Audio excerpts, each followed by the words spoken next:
ਧੰਨ ਵਾਹਿਗੁਰੂ ਸਾਹਿਬ ਜੀ। ਰਾਗ ਆਸਾ ਮਹਿਲਾ ਪੰਜਵਾਂ। ਹਮਾਰੀ ਪਿਆਰੀ ਅੰਮ੍ਰਿਤ ਧਾਰੀ, ਗੁਰ ਨਿਮਖ ਨ ਮਨ ਤੇ ਟਾਰੀ ਰੇ। ਰਹਾਉ ਦਰਸ਼ਨ ਪਰਸ਼ਨ ਸਰਸ਼ਨ ਹਰਸ਼ਨ, ਰੰਗ ਰੰਗੀ ਕਰ ਤਾਰੀ ਰੇ। ਖਿਨ ਰਮ ਗੁਰ ਗਮ, ਹਰ ਦਮ ਨਹਿ ਜਮ, ਹਰ ਕੰਠ ਨਾਨਕ ਉਰ ਹਾਰੀ ਰੇ। ਪਰਮ ਸਨਮਾਨਯੋਗ ਜੁਗੋ ਜੁਗ ਅਟਲ, ਚਵਰ ਛਤਰ ਤਖਤ ਦੇ ਮਾਲਕ, ਬਾਣੀ ਦੇ ਬੋਹਿਤ, ਸ਼ਬਦੇ ਅਵਤਾਰ ਸਾਹਿਬ ਸਤਿਗੁਰੂ ਧੰਨ ਧੰਨ ਸ੍ਰੀ ਗੁਰੂ ਗ੍ਰੰਥ ਸਾਹਿਬ ਪਾਤਸ਼ਾਹ ਜੀ ਦੀ ਪਾਵਨ ਤੇ ਪਵਿੱਤਰ ਨਿੱਘੀ ਗੋਦ ਵਿੱਚ ਜੁੜ ਬੈਠੇ ਮਹਾਨ ਸਤਸੰਗੀ ਜਨੋ, ਆਪ ਜੀ ਦੇ ਬਹੁਤ ਵੱਡੇ ਭਾਗ ਨੇ ਜੋ ਕਿ ਆਪ ਜੀ ਨਿਤਾਂ ਪ੍ਰਤੀ ਦੀ ਤਰ੍ਹਾਂ ਅੱਜ ਵੀ ਚੱਲ ਰਹੀ ਗੁਰਮਤਿ ਦੀ ਲੜੀਵਾਰ ਵਿਚਾਰ ਇਸ ਸ਼ਾਮਾਂ ਵੇਲੇ ਦੇ ਦੀਵਾਨਾਂ ਵਿੱਚ ਆਪ ਜੀ ਇਕੱਤਰ ਹੋ ਕੇ ਸਤਿਗੁਰੂ ਜੀ ਦੀ ਪਾਵਨ ਹਜ਼ੂਰੀ ਵਿੱਚ ਬੈਠ ਕੇ ਰੱਬੀ ਬਾਣੀ ਦਾ ਹਰ ਜਸ ਜਿੱਥੇ ਕੀਰਤਨ ਰਾਹੀਂ ਆਪ ਜੀ ਸਰਵਣ ਕਰਦੇ ਹੋ, ਉੱਥੇ ਗੁਰਮਤਿ ਦੀ ਵਿਚਾਰ ਜੋ ਉਪਦੇਸ਼ ਮਾਲਕ ਸਤਿਗੁਰਾਂ ਨੇ ਸਾਨੂੰ ਬਖਸ਼ਿਸ਼ ਕੀਤਾ, ਡਿਠੈ ਮੁਕਤ ਨਾ ਹੋਵੇ ਜਿਚਰ ਸ਼ਬਦ ਨਾ ਕਰੇ ਵਿਚਾਰ। ਰੋਜ਼ਾਨਾ ਸ਼ਬਦ ਦੀ ਵਿਚਾਰ ਤੇ ਜੋ ਇਹ ਲੜੀ ਵਿੱਚ ਪ੍ਰੋਗਰਾਮ ਚੱਲ ਰਿਹਾ ਹੈ, ਆਦਿ ਸ੍ਰੀ ਗੁਰੂ ਗ੍ਰੰਥ ਸਾਹਿਬ ਜੀ ਦੀ ਸੰਪਾਦਨਾ ਕਿਵੇਂ ਹੋਈ, ਕਿਹੜੇ ਗੁਰੂ ਸਾਹਿਬਾਨ ਜੀ ਦਾ ਯੋਗਦਾਨ ਜਿਹੜਾ ਹੈ, ਗੁਰੂ ਪਾਤਸ਼ਾਹ ਜੀ ਨੇ ਕਿੰਨਾ ਕਿੰਨਾ ਯੋਗਦਾਨ ਜਿਹੜਾ ਹੈ ਉਹ ਆਦਿ ਗ੍ਰੰਥ ਦੀ ਸੰਪਾਦਨਾ ਵਾਸਤੇ ਜਿਹੜਾ ਦਿੱਤਾ ਹੈ। ਅੱਜ ਧੰਨ ਧੰਨ ਸ੍ਰੀ ਗੁਰੂ ਅਰਜਨ ਦੇਵ ਪਿਤਾ ਜੀ ਜਿਨ੍ਹਾਂ ਨੇ ਆਦਿ ਬੀੜ ਦੀ ਸੰਪਾਦਨਾ ਕੀਤੀ ਸੀ, ਇਸ ਸੰਬੰਧ ਵਿੱਚ ਦਾਸੜਾ ਗੁਰਮਤਿ ਵਿਚਾਰਾਂ ਕਰੇਗਾ।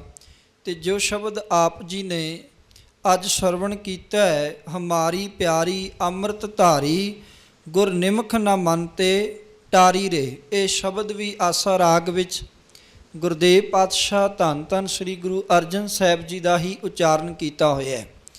ਇਹ ਸ਼ਬਦ ਦੀ ਵੀ ਵਿਚਾਰ ਆਪਾਂ ਨਾਲ ਦੀ ਨਾਲ ਸਤਿਗੁਰੂ ਦੀ ਕਿਰਪਾ ਸਦਕਾ ਜਿਹੜਾ ਕਰਨੀ ਹੈ। ਸੋ ਆਪ ਸੰਗਤਾਂ ਤੇ ਮਾਲਕ ਸਤਿਗੁਰੂ ਧੰਨ ਧੰਨ ਸ੍ਰੀ ਗੁਰੂ ਗ੍ਰੰਥ ਸਾਹਿਬ ਪਿਤਾ ਜੀ ਬਖਸ਼ੋ ਅਸੀਸ, ਰਸਨਾ ਤੇ ਆਪ ਬਿਰਾਜਮਾਨ ਹੋ ਕੇ ਗੁਰਮਤਿ ਦੀਆਂ ਵਿਚਾਰਾਂ ਗੁਰਦੇਵ ਨੇ ਆਪ ਕਰਾਣੀਆਂ ਨੇ। ਸਤਿਗੁਰੂ ਦੇ ਚਰਨਾਂ ਤੇ ਅਰਦਾਸ ਜੋਦੜੀ ਬੇਨਤੀ ਹੈ, ਦਾਤਾਰ ਜੀ ਆਪ ਸੀਸ ਤੇ ਮੇਰ ਭਰਿਆ ਹੱਥ ਰੱਖੋ ਤੇ ਗੁਰਮਤਿ ਦੀ ਵਿਚਾਰ ਆਰੰਭ ਕਰਨ ਦੀ ਆਗਿਆ ਬਖਸ਼ਿਸ਼ ਕਰੋ। ਬੁਲਾਓ ਫਤਿਹ ਜੀ। ਵਾਹਿਗੁਰੂ ਜੀ ਕਾ ਖਾਲਸਾ, ਵਾਹਿਗੁਰੂ ਜੀ ਕੀ ਫਤਿਹ। ਕੱਲ੍ਹ ਆਪਾਂ ਇੱਥੋਂ ਤੱਕ ਪਹੁੰਚੇ ਸਾਂ ਇਤਿਹਾਸਕ ਵਿਚਾਰ ਦੇ ਨੁਕਤੇ ਸਾਂਝੇ ਕਰਦੇ ਹੋਏ ਕਿ ਸਤਿਗੁਰੂ ਗੁਰੂ ਰਾਮਦਾਸ ਪਿਤਾ ਜੀ, ਉਹਨਾਂ ਨੂੰ ਜੋ ਗੁਰਗੱਦੀ ਧੰਨ ਗੁਰੂ ਅਮਰਦਾਸ ਪਾਤਸ਼ਾਹ ਜੀ ਵੱਲੋਂ ਬਖਸ਼ਿਸ਼ ਹੋਈ, ਤੇ ਨਾਲ ਹੀ ਗੁਰੂ ਜਿਹੜੀਆਂ ਗੁਰਬਾਣੀ ਦੀਆਂ ਪੋਥੀਆਂ ਸਨ, ਇਹ ਪੋਥੀਆਂ ਵੀ ਸਤਿਗੁਰੂ ਗੁਰੂ ਰਾਮਦਾਸ ਪਾਤਸ਼ਾਹ ਜੀ ਨੂੰ ਜਿਹੜਾ ਹੈ ਔਰ ਗੁਰਗੱਦੀ ਦੇ ਨਾਲ ਹੀ ਗੁਰੂ ਅਮਰਦਾਸ ਪਾਤਸ਼ਾਹ ਜੀ ਨੇ ਦੇ ਦਿੱਤੀਆਂ। ਤੇ ਕੁਝ ਕੁ ਭਗਤਾਂ ਦੀ ਬਾਣੀ ਆਪਾਂ ਇੱਥੋਂ ਤੱਕ ਗੁਰਮਤਿ ਦੀ ਵਿਚਾਰ ਜਿਹੜਾ ਹੈ ਉਹ ਸਾਂਝੀ ਕੀਤੀ ਸੀ। ਤੇ ਗੁਰੂ ਰਾਮਦਾਸ ਪਿਤਾ ਜੀ ਦੇ ਜਿਨ੍ਹਾਂ ਨੇ ਕਿ 30 ਰਾਗਾਂ ਵਿੱਚ ਬਾਣੀ ਗਾਇਨ ਕੀਤੀ, ਇੱਥੋਂ ਤੱਕ ਆਪਾਂ ਵਿਚਾਰਾਂ ਜਿਹੜੀਆਂ ਨੇ ਉਹ ਕੀਤੀਆਂ ਸਨ। ਸਤਿਗੁਰੂ ਗੁਰੂ ਰਾਮਦਾਸ ਪਿਤਾ ਜੀ 1500 81 ਦੇ ਅੰਦਰ ਜਿਹੜਾ ਜੋਤੀ ਜੋਤ ਸਮਾਉਂਦੇ ਨੇ। ਸਤਿਗੁਰੂ ਗੁਰੂ ਰਾਮਦਾਸ ਪਿਤਾ ਜੀ ਦੇ 3 ਪੁੱਤਰ ਨੇ, ਪ੍ਰਿਥੀ ਚੰਦ, ਮਹਾਦੇਵ ਤੇ ਬਾਲ ਅਰਜੁਨ ਦੇਵ। ਸਭ ਤੋਂ ਛੋਟੇ ਨੂੰ ਸਤਿਗੁਰੂ ਪ੍ਰਵਾਨ ਕਰਦੇ ਨੇ ਤੇ ਜੋ ਗੁਰੂ ਘਰ ਦੀ ਮਰਿਆਦਾ ਹੈ ਉਸ ਦੇ ਮੁਤਾਬਕ ਆਪਣੇ ਜਿਉਂਦੇ ਜੀ ਆਪਣੀ ਸਲਾਮਤੀ ਵਿੱਚ ਗੁਰੂ ਅਰਜਨ ਸਾਹਿਬ ਜੀ ਜਿਹੜਾ ਹੈ ਗੁਰਗੱਦੀ ਦਾ ਤਿਲਕ ਦੇ ਦਿੰਦੇ ਨੇ। ਭਾਉ ਜਿਹੜੀਆਂ ਗੁਰਬਾਣੀ ਦੀਆਂ ਪੋਥੀਆਂ ਸਨ ਉਹ ਸਾਰੀਆਂ ਦੀਆਂ ਸਾਰੀਆਂ ਪੋਥੀਆਂ ਗੁਰਬਾਣੀ ਦੀਆਂ ਗੁਰੂ ਅਰਜਨ ਸਾਹਿਬ ਜੀ ਦੇ ਹਵਾਲੇ ਕਰ ਦਿੱਤੀਆਂ। ਇੱਥੇ ਮੈਂ ਛੋਟੀ ਜਿਹੀ ਇੱਕ ਘਟਨਾ ਕਹਿ ਕੇ ਜਿਹੜਾ ਅੱਗੇ ਤੁਰਾਂਗਾ, ਕਿਉਂਕਿ ਬਹੁਤ ਜ਼ਰੂਰੀ ਹੈ। ਸਾਨੂੰ ਅੱਜ ਤੱਕ ਇਹ 5-6 ਦੀਵਾਨਾਂ ਰਾਹੀਂ ਇਹ ਤਾਂ ਪਤਾ ਲੱਗ ਗਿਆ ਕਿ ਜਿਹੜੀ ਭਗਤ ਬਾਣੀ ਹੈ ਉਹ ਗੁਰੂ ਸਾਹਿਬ ਨੇ ਕਿਵੇਂ ਕਲੈਕਟ ਕੀਤੀ। ਭਾਵੇਂ ਗੁਰੂ ਨਾਨਕ ਸਾਹਿਬ ਨੇ ਉਦਾਸੀਆਂ ਕੀਤੀਆਂ ਤੇ ਜਿਹੜੀ ਗੁਰੂ ਨਾਨਕ ਸਾਹਿਬ ਦੀ ਬਾਣੀ ਹੈ ਉਹ ਗੁਰਗੱਦੀ ਵੇਲੇ ਗੁਰੂ ਅੰਗਦ ਸਾਹਿਬ ਕੋਲ ਆ ਗਈ। ਇਸੇ ਤਰ੍ਹਾਂ ਗੁਰੂ ਘਰ ਦੀ ਬਾਣੀ ਜਿਹੜਾ ਗੁਰੂ ਪਾਤਸ਼ਾਹ ਅੱਗੇ ਗੁਰਗੱਦੀ ਬਖਸ਼ਦੇ ਸਨ ਉਹਨਾਂ ਕੋਲ ਆ ਜਾਂਦੀ ਸੀ। ਪਰ ਜਿਹੜੇ 3 ਗੁਰਸਿੱਖ ਨੇ, ਬਾਬਾ ਸੱਤਾ ਜੀ, ਬਲਵੰਡ ਜੀ, ਇਹ ਗੁਰੂ ਘਰ ਦੇ ਕੀਰਤਨੀਏ ਸਨ। ਇਹ ਗੁਰੂ ਸਾਹਿਬ ਦੀ ਸ਼ਰਨ ਵਿੱਚ ਰਹਿੰਦੇ ਸਨ। ਇਹਨਾਂ ਦੀ ਬਾਣੀ ਵੀ ਗੁਰੂ ਸਾਹਿਬ ਕੋਲ ਮੌਜੂਦ ਸੀ। ਬਾਬਾ ਸੁੰਦਰ ਜੀ ਜਿਹੜੇ ਨੇ ਉਹ ਗੁਰੂ ਅਮਰਦਾਸ ਜੀ ਦੇ ਜਿਹੜੇ ਪੜ ਪੋਤਰੇ ਸਨ। ਆਪਾਂ ਇਤਿਹਾਸ ਸਰਵਣ ਕੀਤਾ, ਉਹਨਾਂ ਦੀ ਬਾਣੀ ਵੀ ਗੁਰੂ ਸਾਹਿਬ ਕੋਲ। ਪਰ ਹੁਣ ਆਪਾਂ ਇਹ ਜਦੋਂ ਕੋਈ ਬੁੱਕ ਪੜ੍ਹਦੇ ਹਾਂ, ਇਤਿਹਾਸ ਪੜ੍ਹਦੇ ਹਾਂ, ਉਹਦੇ ਵਿੱਚ ਇਹ ਜ਼ਿਕਰ ਆਉਂਦਾ ਹੈ ਕਿ ਗੁਰੂ ਗ੍ਰੰਥ ਸਾਹਿਬ ਜੀ ਅੰਦਰ 6 ਗੁਰੂ ਪਾਤਸ਼ਾਹ ਦੀ ਬਾਣੀ ਹੈ। ਪਹਿਲੇ 5 ਤੇ ਅਖੀਰ ਗੁਰੂ ਤੇਗ ਬਹਾਦਰ ਸਾਹਿਬ ਦੀ ਜੋ ਗੁਰੂ ਗੋਬਿੰਦ ਸਿੰਘ ਨੇ ਐਡ ਕਰਾਈ। ਨਾਲ ਹੀ 15 ਭਗਤਾਂ ਦੀ ਬਾਣੀ ਹੈ। ਉਹ ਵੀ ਸਾਨੂੰ ਪਤਾ ਲੱਗ ਗਿਆ ਕਿਵੇਂ ਆਈ। ਪਰ ਜਿੱਥੇ 3 ਗੁਰਸਿੱਖ ਨੇ ਉਹਨਾਂ ਦੀ ਬਾਣੀ ਕਿਵੇਂ ਆਈ ਇਹ ਵੀ ਆਪ ਜੀ ਨੂੰ ਪਤਾ ਲੱਗ ਗਿਆ। ਫਿਰ 11 ਭੱਟ ਵੀ ਨੇ। ਇੱਥੇ ਇੰਨੀ ਕੁ ਅਰਜ਼ ਕਰਦਿਆਂ ਕਿ 11 ਜਿਹੜੇ ਭੱਟ ਨੇ ਉਹ ਕਦੋਂ ਗੁਰੂ ਘਰ ਵਿੱਚ ਆਏ ਸਨ? ਜਦੋਂ ਗੁਰੂ ਰਾਮਦਾਸ ਪਿਤਾ ਜੀ ਜੋਤੀ ਜੋਤ ਸਮਾ ਗਏ ਨੇ ਤੇ ਗੋਬਿੰਦਵਾਲ ਵਿਖੇ ਬਿਰਾਦਰੀ ਨੇ, ਬਿਰਾਦਰੀ ਭਾਈਚਾਰੇ ਨੇ ਜਦੋਂ ਦਸਤਾਰਬੰਦੀ ਦੀ ਰਸਮ ਜਿਹੜਾ ਰੱਖੀ ਹੈ ਕਿ ਕਿਸੇ ਪੁੱਤਰ ਨੂੰ ਦਸਤਾਰਬੰਦੀ ਦਿੱਤੀ ਜਾਂਦੀ ਹੈ, ਪਰਿਵਾਰਕ ਜ਼ਿੰਮੇਵਾਰੀ ਦਿੱਤੀ ਜਾਂਦੀ ਹੈ। ਮੇਨ ਬੰਦਾ ਚੜ੍ਹਾਈ ਕਰ ਜੇ ਉਹ ਤੋਂ ਬਾਅਦ ਜਿਹੜਾ ਭਾਈਚਾਰਾ ਇੱਕ ਦਸਤਾਰ ਦਿੰਦਾ ਹੈ ਕਿ ਅੱਜ ਤੋਂ ਬਾਅਦ ਪਰਿਵਾਰ ਦੀ ਜ਼ਿੰਮੇਵਾਰੀ ਇਸ ਦੇ ਸਿਰ 'ਤੇ ਹੈ। ਉਹ ਦਸਤਾਰਬੰਦੀ ਹੋਣੀ ਸੀ। ਉਸ ਵੇਲੇ ਜਿਹੜਾ ਭੱਟ ਜਿਹੜੇ ਨੇ ਉਹ ਜਦੋਂ ਸੰਗਤ ਵਹੀਰਾਂ ਕੱਤ ਕੇ ਇੱਕ ਆਪਾਂ ਕਹਿ ਲਈਏ ਕਿ ਹੁਣ ਆਪਾਂ ਜਿਹੜਾ ਨਾਂ ਦਿੰਦੇ ਆ ਉਹ ਅੰਤਿਮ ਅਰਦਾਸ ਦਾ ਨਾਂ ਦਿੰਦੇ ਆ ਅੱਜ ਕੱਲ੍ਹ ਜੋ ਨਾਂ ਦਿੱਤਾ ਜਾਂਦਾ ਹੈ। ਸੋ ਉਸ ਸਮਾਗਮ ਵਿੱਚ ਜਦੋਂ ਵਹੀਰਾਂ ਕੱਤ ਕੇ ਸੰਗਤ ਆ ਰਹੀ ਸੀ ਤੇ ਸੰਗਤ ਨੂੰ ਇਹ ਪਤਾ ਲੱਗਣਾ ਸੀ ਕਿ ਜਿਹੜਾ ਗੁਰਗੱਦੀ ਦਾ ਵਾਰਿਸ ਬਣਿਆ ਉਹ ਕੌਣ ਬਣਿਆ। ਨਵੇਂ ਗੁਰੂ ਦੇ ਦਰਸ਼ਨ ਕਰਨੇ ਸਨ। ਲੋਕੀ ਵਹੀਰਾਂ ਕੱਤ ਕੇ ਆ ਰਹੇ ਸਨ ਤੇ ਲੋਕੀ ਜਿਹੜੇ ਨੇ ਜਦੋਂ ਆਪਣੇ ਗੁਰੂ ਦੇ ਦੀਦਾਰਿਆਂ ਵਾਸਤੇ ਜਾਂਦੇ ਨੇ ਨਾ ਉਦੋਂ ਉਹ ਉਸਤਤ ਕਰਦੇ ਨੇ, ਉਦੋਂ ਵਡਿਆਈ ਕਰਦੇ ਨੇ ਵੀ ਅਸੀਂ ਫਲਾਣੇ ਗੁਰੂ ਸਾਹਿਬ ਦੇ ਦਰਸ਼ਨ ਕਰਨ ਚੱਲੇ ਹਾਂ। ਆਪਾਂ ਹੀ ਗੁਰਧਾਮਾਂ ਦੀ ਯਾਤਰਾ 'ਤੇ ਜਾਈਏ, ਉਸ ਸਥਾਨ ਦੀ ਪਵਿੱਤਰਤਾ ਬਾਰੇ, ਮਹਾਨਤਾ ਬਾਰੇ ਗੱਲਾਂ ਕਰਦੇ ਹਾਂ। ਉਹ ਬੜੀਆਂ ਗੱਲਾਂ ਕਰਨ। ਉਹਦੇ ਵਿੱਚ 11 ਭੱਟਾਂ ਦਾ ਇੱਕ ਟੋਲਾ ਸੀ।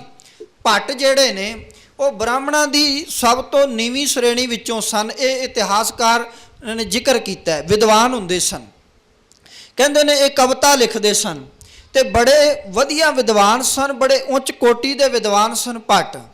ਕਹਿੰਦੇ ਨੇ ਇਹ 11 ਦੇ 11 ਭੱਟ ਇੱਕ ਟੋਲੇ ਵਿੱਚ ਬੈਠੇ ਹੋਏ ਸਾਰਿਆਂ ਦੇ ਨਾਲ ਗੋਬਿੰਦਵਾਲ ਨੂੰ ਜਾ ਰਹੇ ਨੇ।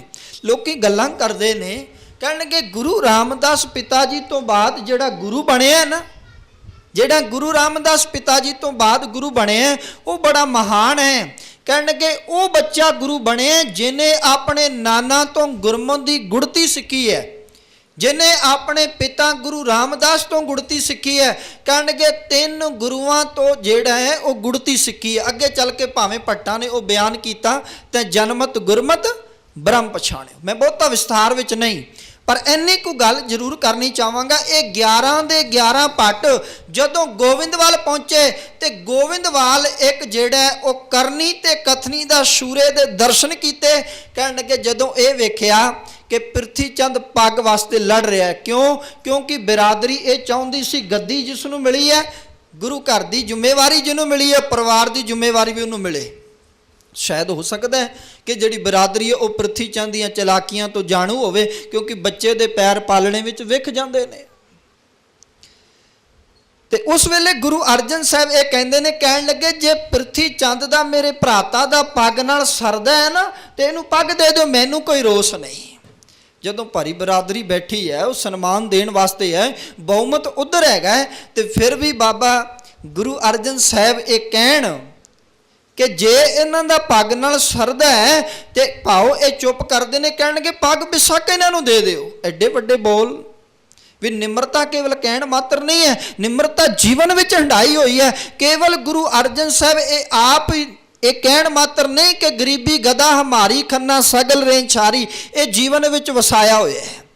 11 भट्ट जिहड़े ने वो कहंदे ने असीं भी कुछ कहना चाहुंदे हां। उस वेले 11 भट्टरां दी गुरु घर विच एंट्री हुई। ये 11 दे 11 भट्ट उस वेले जिहड़ा गुरु घर विच आए ते कहण लगे कि असीं ते दंग आ ते हैरान आ, असीं ते सोचिया सी कि कोई वड्डा बुजुर्ग होएगा जिहदी उम्र 90 तो टप्पी होएगी, जिहदी उम्र बहुत वड्डी होएगी। क्यों? क्योंकि जिहड़े साडे नाल संगत आ रही सी वो ते गुरु दीआं एवें गल्लां कर रही सी कि वो नियाणा गुरु नहीं होएगा, कोई 18 साल दा नौजवान, वो तो कोई 90-95 साल का बुजुर्ग होएगा। कहते गए कि वो तो गुरु वड्डा होएगा, क्योंकि गल्लां ही इस तरह दियां सन। पर अज असीं प्रथक वेख रहे हैं, 18 साल का यह नौजवान जिहड़ा है ये गल्लां वो करदा जिहड़ा आम बुजुर्ग भी नहीं करता। बड़ी वड्डी गल कही है कि जे मेरे भरा नूं पग चाहीदी इहनूं दे दिओ, ते असीं मर जाने आ। असीं भरा नूं एक कमरा भी दे के राजी नहीं, हिस्सेदारी दे के राजी नहीं। पग तो बहुत दूर की गल है, पगां उतारन तक आ जाने आ। खैर मेरा ये अज विषा नहीं, मैं विषय विच रहना चाहुंदा। गुरु अर्जन साहब दे दिदारे किते भट्टां दा हिरदा बोल पिया।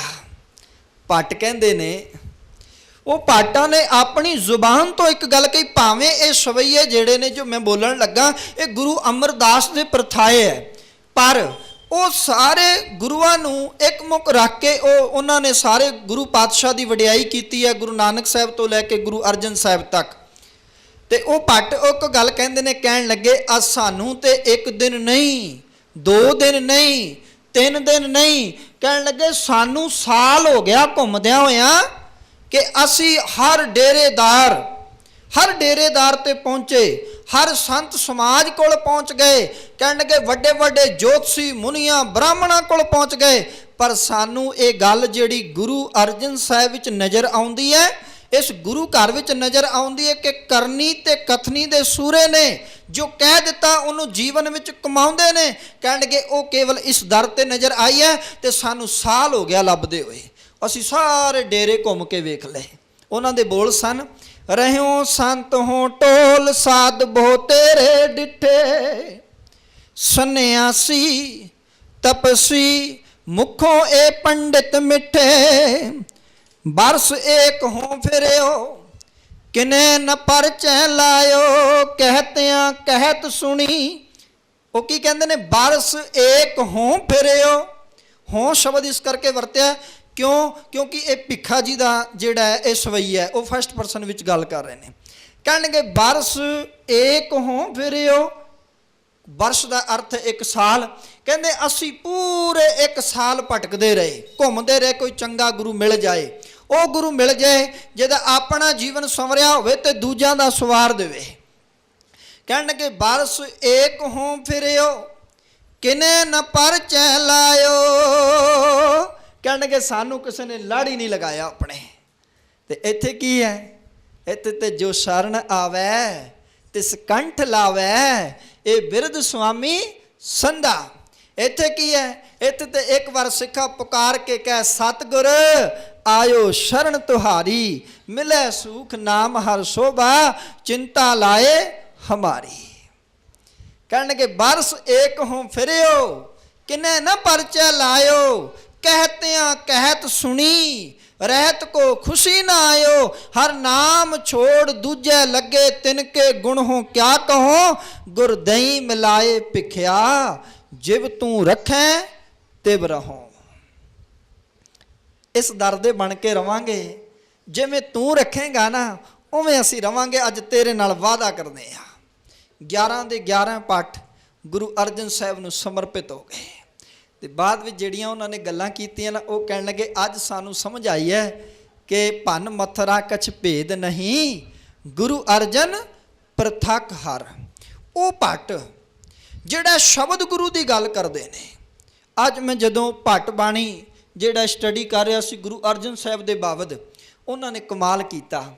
ਉਹ ਕਹਿਣ ਲੱਗੇ ਅੱਜ ਸਾਨੂੰ ਪਤਾ ਲੱਗਿਆ ਗੁਰੂ ਅਰਜਨ ਸਾਹਿਬ ਦੇ ਹਿਰਦੇ ਵਿੱਚ ਸ਼ਬਦ ਦਾ ਪ੍ਰਕਾਸ਼ ਹੈ।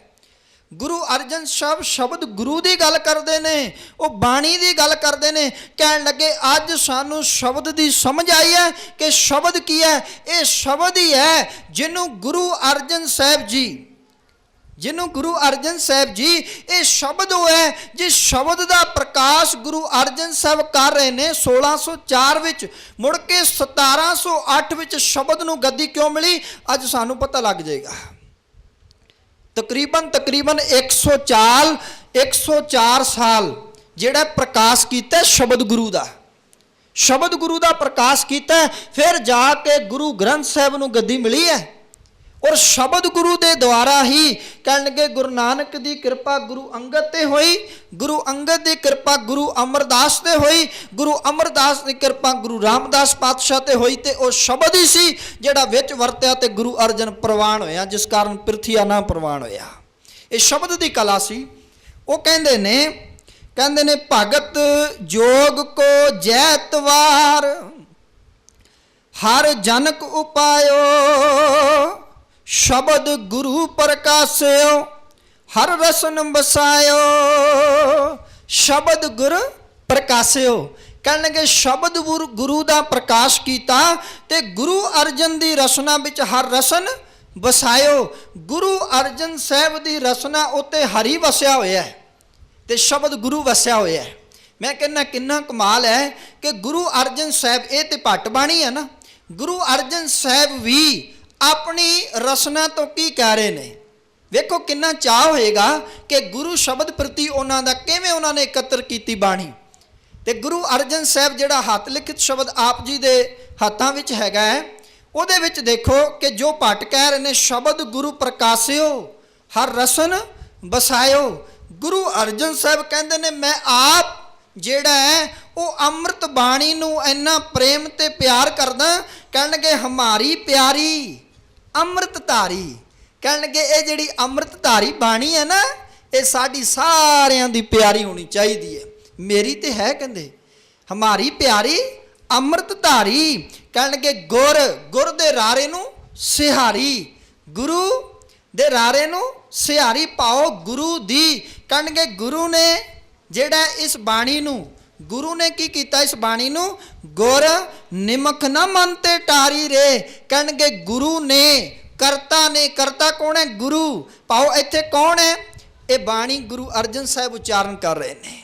ਤੇ ਭਾਵੇਂ ਅਸੀਂ ਗੁਰੂ ਨਾਨਕ ਸਾਹਿਬ ਨੂੰ ਗੁਰੂ ਮੰਨੀਏ, ਭਾਵੇਂ ਗੁਰੂ ਅੰਗਦ ਸਾਹਿਬ, ਗੁਰੂ ਅਮਰਦਾਸ, ਗੁਰੂ ਰਾਮਦਾਸ, ਕਹਿਣ ਲੱਗੇ ਮੈਂ ਇਹ ਗੱਲ ਕਹਿਣਾ ਚਾਹੁੰਦਾ। ਗੁਰੂ ਅਰਜਨ ਸਾਹਿਬ ਕਹਿਣਗੇ ਕਿਸੇ ਵੀ ਗੁਰੂ ਨੇ ਇਸ ਬਾਣੀ ਨੂੰ ਗੁਰ ਨਿਮਕ ਨਾ ਮਨ ਤੇ ਟਾਰੀ ਰੇ। ਨਿਮਕ ਦਾ ਕੀ ਅਰਥ ਹੁੰਦਾ ਹੈ? ਨਿਮਕ ਦਾ ਅਰਥ ਹੁੰਦਾ ਪਲ ਝਪਕਣਾ, ਇੱਕ ਨਿਮਕ ਮਾਤਰ ਵੀ। ਕਹਿਣਗੇ ਕਿਸੇ ਵੀ ਗੁਰੂ ਦੀ ਰਸਨਾ ਤੋਂ ਇਹ ਨਿਮਕ ਮਾਤਰ ਵੀ ਜਿਹੜਾ ਬਿਲਕੁਲ ਨਹੀਂ ਟਰੀ, ਦੂਰ ਨਹੀਂ ਹੋਈ। ਪਾਓ ਸਾਰੇ ਗੁਰੂ ਸਾਹਿਬਾਨ ਦੀ ਪਾਵਨ ਰਸਨਾ ਤੇ ਇਹ ਬਾਣੀ ਬਿਰਾਜਮਾਨ ਰਹੀ। ਕਹਿਣ ਲੱਗੇ ਸਤਿਗੁਰੂ ਪਾਤਸ਼ਾਹ ਕਹਿੰਦੇ ਜੇ ਵਾਕਈ ਤੁਸੀਂ ਦਰਸ਼ਨ ਕਰਨਾ ਚਾਹੁੰਦੇ ਨਾ ਰੱਬ ਦੇ, ਵਾਕਈ ਪਰਮੇਸ਼ਵਰ ਦੇ ਦਰਸ਼ਨ ਕਰਨਾ ਚਾਹੁੰਦੇ ਹੋ, ਕਹਿਣ ਲੱਗੇ ਫਿਰ ਇਸ ਬਾਣੀ ਦੇ ਦੀਦਾਰੇ ਕਰਿਆ ਕਰੋ। ਦਰਸ਼ਨ ਪਰਸ਼ਨ ਸਰਸਨ ਹਰਸਨ। ਕਹਿਣ ਲੱਗੇ ਇਸ ਕਰਤਾਰ ਦੇ ਦਰਸ਼ਨ ਕਰਨਾ ਚਾਹੁੰਦੇ ਹੋ, ਬਾਣੀ ਦੇ ਦਰਸ਼ਨ ਕਰਿਆ ਕਰੋ। ਕਹਿਣਗੇ ਬਾਣੀ ਦੀ ਚਰਨ ਛੋਹ ਤੁਹਾਨੂੰ ਪ੍ਰਾਪਤ ਹੋਵੇ। ਸਰਸਨ ਦਾ ਅਰਥ ਹੈ ਕਿ ਹਮੇਸ਼ਾ ਖੜਾਓ ਪੈਦਾ ਹੋਵੇ। ਹਰਸਨ ਦਾ ਅਰਥ ਤੁਹਾਡੇ ਅੰਦਰ ਹਰਕ ਤੇ ਆਨੰਦ ਬਣਿਆ ਰਹੇ। ਇਹ ਬਣੇਗਾ ਕਿਵੇਂ? ਇਹ ਬਾਣੀ ਨਾਲ ਬਣੇਗਾ। ਇਹ ਆਨੰਦ ਕਿਵੇਂ ਬਣੇਗਾ? ਜਦੋਂ ਸਾਡੀ ਰਸਨਾ ਤੇ ਬਾਣੀ ਬਿਰਾਜਮਾਨ ਹੋਏਗੀ। ਜਦੋਂ ਸਾਡੀ ਰਸਨਾ ਉੱਤੇ ਬਾਣੀ ਬਿਰਾਜਮਾਨ ਹੋਏਗੀ, ਅਸੀਂ ਬਾਣੀ ਦੇ ਲੜ ਲੱਗ ਜਾਵਾਂਗੇ, ਬਾਣੀ ਦੇ ਨਾਲ ਜੁੜ ਜਾਵਾਂਗੇ। ਕਹਿਣ ਲੱਗੇ ਉਦੋਂ ਸਾਨੂੰ ਅਕਾਲ ਪੁਰਖ ਕਰਤੇ ਦੇ ਦਰਸ਼ਨ ਹੋਣਗੇ। ਉਦੋਂ ਸਾਨੂੰ ਅਕਾਲ ਪੁਰਖ ਜੀ ਦੇ ਦਿਦਾਰੇ ਹੋਣਗੇ। ਸੋ ਮੈਂ ਅਰਜ਼ ਕਰ ਰਿਹਾ ਸਾਂ ਕਿ ਜਦੋਂ ਭੱਟ ਸਾਹਿਬਾਨ ਜਿਹੜੇ ਨੇ ਉਹ ਗੁਰੂ ਘਰ ਵਿੱਚ ਆਏ, ਉਹਨਾਂ ਨੇ ਗੁਰੂ ਪਾਤਸ਼ਾਹ ਜੀ ਦੇ ਸੋਹਲੇ ਗਾਇਨ ਕੀਤੇ, ਭਾਓ ਗੁਰੂ ਪਾਤਸ਼ਾਹ ਜੀ ਦੀ ਉਸਤਤ ਕੀਤੀ, ਤੇ ਉਹ ਭੱਟ ਬਾਣੀ ਗੁਰੂ ਅੰਗਦ ਸਾਹਿਬ ਜੀ ਨੇ ਭੱਟਾਂ ਕੋਲੋਂ ਲੈ ਲਈ। ਇਹ ਸਾਰੀ ਬਾਣੀ ਗੁਰੂ ਅੰਗਦ ਸਾਹਿਬ ਜੀ ਕੋਲ ਮੌਜੂਦ ਸੀ, ਪਹੁੰਚ ਗਈ ਸੀ। ਇਸ ਤਰੀਕੇ ਨਾਲ ਭੱਟ ਬਾਣੀ ਜਿਹੜੀ ਹੈ ਉਹ ਗੁਰੂ ਘਰ ਵਿੱਚ ਭੱਟ ਬਾਣੀ ਦਾ ਪ੍ਰਵੇਸ਼ ਹੋਇਆ। ਗੁਰੂ ਰਾਮਦਾਸ ਜੀ ਦੇ ਜੋਤੀ ਜੋਤ ਸਮਾਣ ਤੋਂ ਬਾਅਦ ਗੋਬਿੰਦਵਾਲ ਦੀ ਧਰਤੀ ਤੇ ਇਹ 11 ਭੱਟ ਆਏ। ਇਹਨਾਂ ਨੇ ਗੁਰੂ ਉਸਤਤ ਵਿੱਚ ਬਾਣੀ ਰਚੀ ਤੇ ਇਹ 11 ਭੱਟਾਂ ਦੀ ਗਿਣਤੀ ਸੀ। ਸਤਿਗੁਰੂ ਗੁਰੂ ਅਰਜਨ ਸਾਹਿਬ ਜੀ ਨੇ ਭਾਈ ਗੁਰਦਾਸ ਜੀ ਨੂੰ ਬੁਲਾਇਆ ਤੇ ਚੇਤੇ ਰੱਖਣਾ, ਭਾਈ ਗੁਰਦਾਸ ਜੀ ਨੂੰ ਉਹ ਬੰਦਾ ਚੁਣਿਆ ਜਿਹੜਾ ਬੰਦਾ ਗੁਰੂ ਘਰ ਵੱਲੋਂ ਹੀ, ਗੁਰੂ ਪਾਤਸ਼ਾਹ ਵੱਲੋਂ ਹੀ, ਇਹ ਇੱਕਦਮ ਵਿੱਚ ਤਿਆਰੀ ਨਹੀਂ ਹੋ ਗਈ ਕਿ ਤਿਆਰੀ ਨੂੰ ਜਿਹੜਾ ਉਹ ਮਹੀਨਾ ਹੀ ਲੱਗ ਗਿਆ, ਐਸਾ ਨਹੀਂ ਹੈ। ਅਸਲ ਵਿੱਚ ਭਾਈ ਗੁਰਦਾਸ ਜੀ ਨੂੰ ਜਿਹੜਾ ਉਹ ਸੰਸਕ੍ਰਿਤ ਦੀ ਉੱਚੀ ਵਿਦਿਆ ਲੈਣ ਵਾਸਤੇ ਉਸ ਵੇਲੇ ਹਿੰਦੁਸਤਾਨ ਵਿੱਚ ਇੱਕ ਕਾਂਸੀ ਇਹੋ ਜਿਹਾ ਥਾਂ ਸੀ ਜਿਹਨੂੰ ਜਿਹੜਾ ਉਹ ਧਰਮ ਦੀ ਵਿਦਿਆ ਉੱਥੇ ਸਿਖਾਈ ਜਾਂਦੀ ਸੀ। ਸੋ ਭਾਈ ਗੁਰਦਾਸ ਜੀ ਨੂੰ ਕਾਂਸੀ ਭੇਜਿਆ ਗਿਆ ਪਹਿਲਾਂ ਪੜ੍ਹਾਈ ਕਰਨ ਵਾਸਤੇ। ਭਾਈ ਗੁਰਦਾਸ ਜੀ ਪਹਿਲਾਂ ਕਾਂਸੀ ਪੜ੍ਹ ਕੇ ਆਏ ਨੇ। ਉਹਦਾ ਕਾਰਨ ਸੀ ਕਿ ਜਿਹੜੀ ਬਾਣੀ ਗੁਰੂ ਗ੍ਰੰਥ ਸਾਹਿਬ ਵਿੱਚ ਦਰਜ ਹੋਈ ਹੈ ਨਾ, ਉਹ ਵੱਖ-ਵੱਖ ਭਗਤਾਂ ਦੀ ਹੈ ਤੇ ਵੱਖ-ਵੱਖ ਗੁਰਸਿੱਖਾਂ ਦੀ ਹੈ, ਵੱਖ-ਵੱਖ ਗੁਰੂ ਸਾਹਿਬਾਨ ਜੀ ਦੀ ਹੈ ਤੇ ਉਹ ਵੱਖ-ਵੱਖ ਭੱਟਾਂ ਦੀ ਹੈ, ਆਪਾਂ ਸਾਰੇ ਜਾਣਦੇ ਹਾਂ। ਦੂਜੀ ਗੱਲ ਇਹ ਹੈ ਕਿ ਜਿਹੜੀ ਉਹ ਬੋਲੀ ਵਿੱਚ ਲਿਖੀ ਗਈ ਸੀ ਉਹ ਵੀ ਵੱਖ-ਵੱਖ ਬੋਲੀ ਹੈ। ਕੁਝ ਵਿਦਵਾਨਾਂ ਦਾ ਜਿਹੜਾ ਮੰਨਣਾ ਹੈ ਉਹ ਕਹਿੰਦੇ ਨੇ ਸ੍ਰੀ ਗੁਰੂ ਗ੍ਰੰਥ ਸਾਹਿਬ ਜੀ 14 ਭਾਸ਼ਾਵਾਂ ਦਾ ਮਿਸ਼ਰਤ ਸੰਗ੍ਰਹਿ ਹੈ। ਕੁਝ ਵਿਦਵਾਨਾਂ ਨੇ ਇਹ ਗੱਲ ਕੀਤੀ ਹੈ। ਹੁਣ ਉਹ ਵਿਦਵਾਨ ਚਾਹੀਦਾ ਸੀ ਇਸ ਕਵਿਤਾ ਦੀ ਚਾਲ ਬੰਦ ਨੂੰ ਜਿਹੜਾ ਬੰਨਣ ਵਾਲਾ ਕਿ ਜਿਹਨੂੰ ਉਹਨਾਂ ਭਾਸ਼ਾਵਾਂ ਦਾ ਗਿਆਨ ਹੋਵੇ। ਸੁੱਤੇ ਸਿੱਧ ਇਹ ਇੱਕ ਆਮ ਮਨੁੱਖ ਦਾ ਕਾਰਜ ਨਹੀਂ ਹੈ। ਜਿਸ ਬੰਦੇ ਨੂੰ ਗ੍ਰਾਮਰ ਆਉਂਦੀ ਹੋਵੇ, ਵਿਆਕਰਨ ਆਉਂਦੀ ਹੋਵੇ, ਜਿਸ ਬੰਦੇ ਨੂੰ ਕਵਿਤਾ ਦੀ ਚਾਲ ਦਾ ਪਤਾ ਹੋਵੇ, ਜਿਸ ਬੰਦੇ ਨੂੰ ਰਾਗ ਦਾ ਪਤਾ ਹੋਵੇ, ਇਹ ਬੜਾ ਵੱਡਾ ਕੰਮ ਸੀ। ਸੋ ਭਾਈ ਗੁਰਦਾਸ ਜੀ ਨੂੰ ਚੁਣਿਆ ਗਿਆ। ਕਿਉਂ? ਕਿਉਂਕਿ ਭਾਈ ਗੁਰਦਾਸ ਜੀ ਆਪ ਵੀ ਉਹਨਾਂ ਭਾਸ਼ਾਵਾਂ ਦੇ ਜਿਹੜੇ ਵਿਦਵਾਨ ਸਨ। ਭਾਈ ਗੁਰਦਾਸ ਜੀ ਦੇ ਅਸੀਂ 40 ਵਾਰਾਂ ਪੜ੍ਹਦੇ ਹਾਂ। ਭਾਈ ਗੁਰਦਾਸ ਜੀ ਦੀਆਂ ਅਸੀਂ 40 ਵਾਰਾਂ ਪੜ੍ਹਦੇ ਹਾਂ ਜੋ ਠੇਠ ਪੰਜਾਬੀ ਵਿੱਚ ਲਿਖੀਆਂ ਹੋਈਆਂ ਨੇ, ਤੇ ਉਹ 40 ਵਾਰਾਂ ਵਿੱਚ 40 ਹੀ ਅੱਗੇ ਪੌੜੀਆਂ ਨੇ।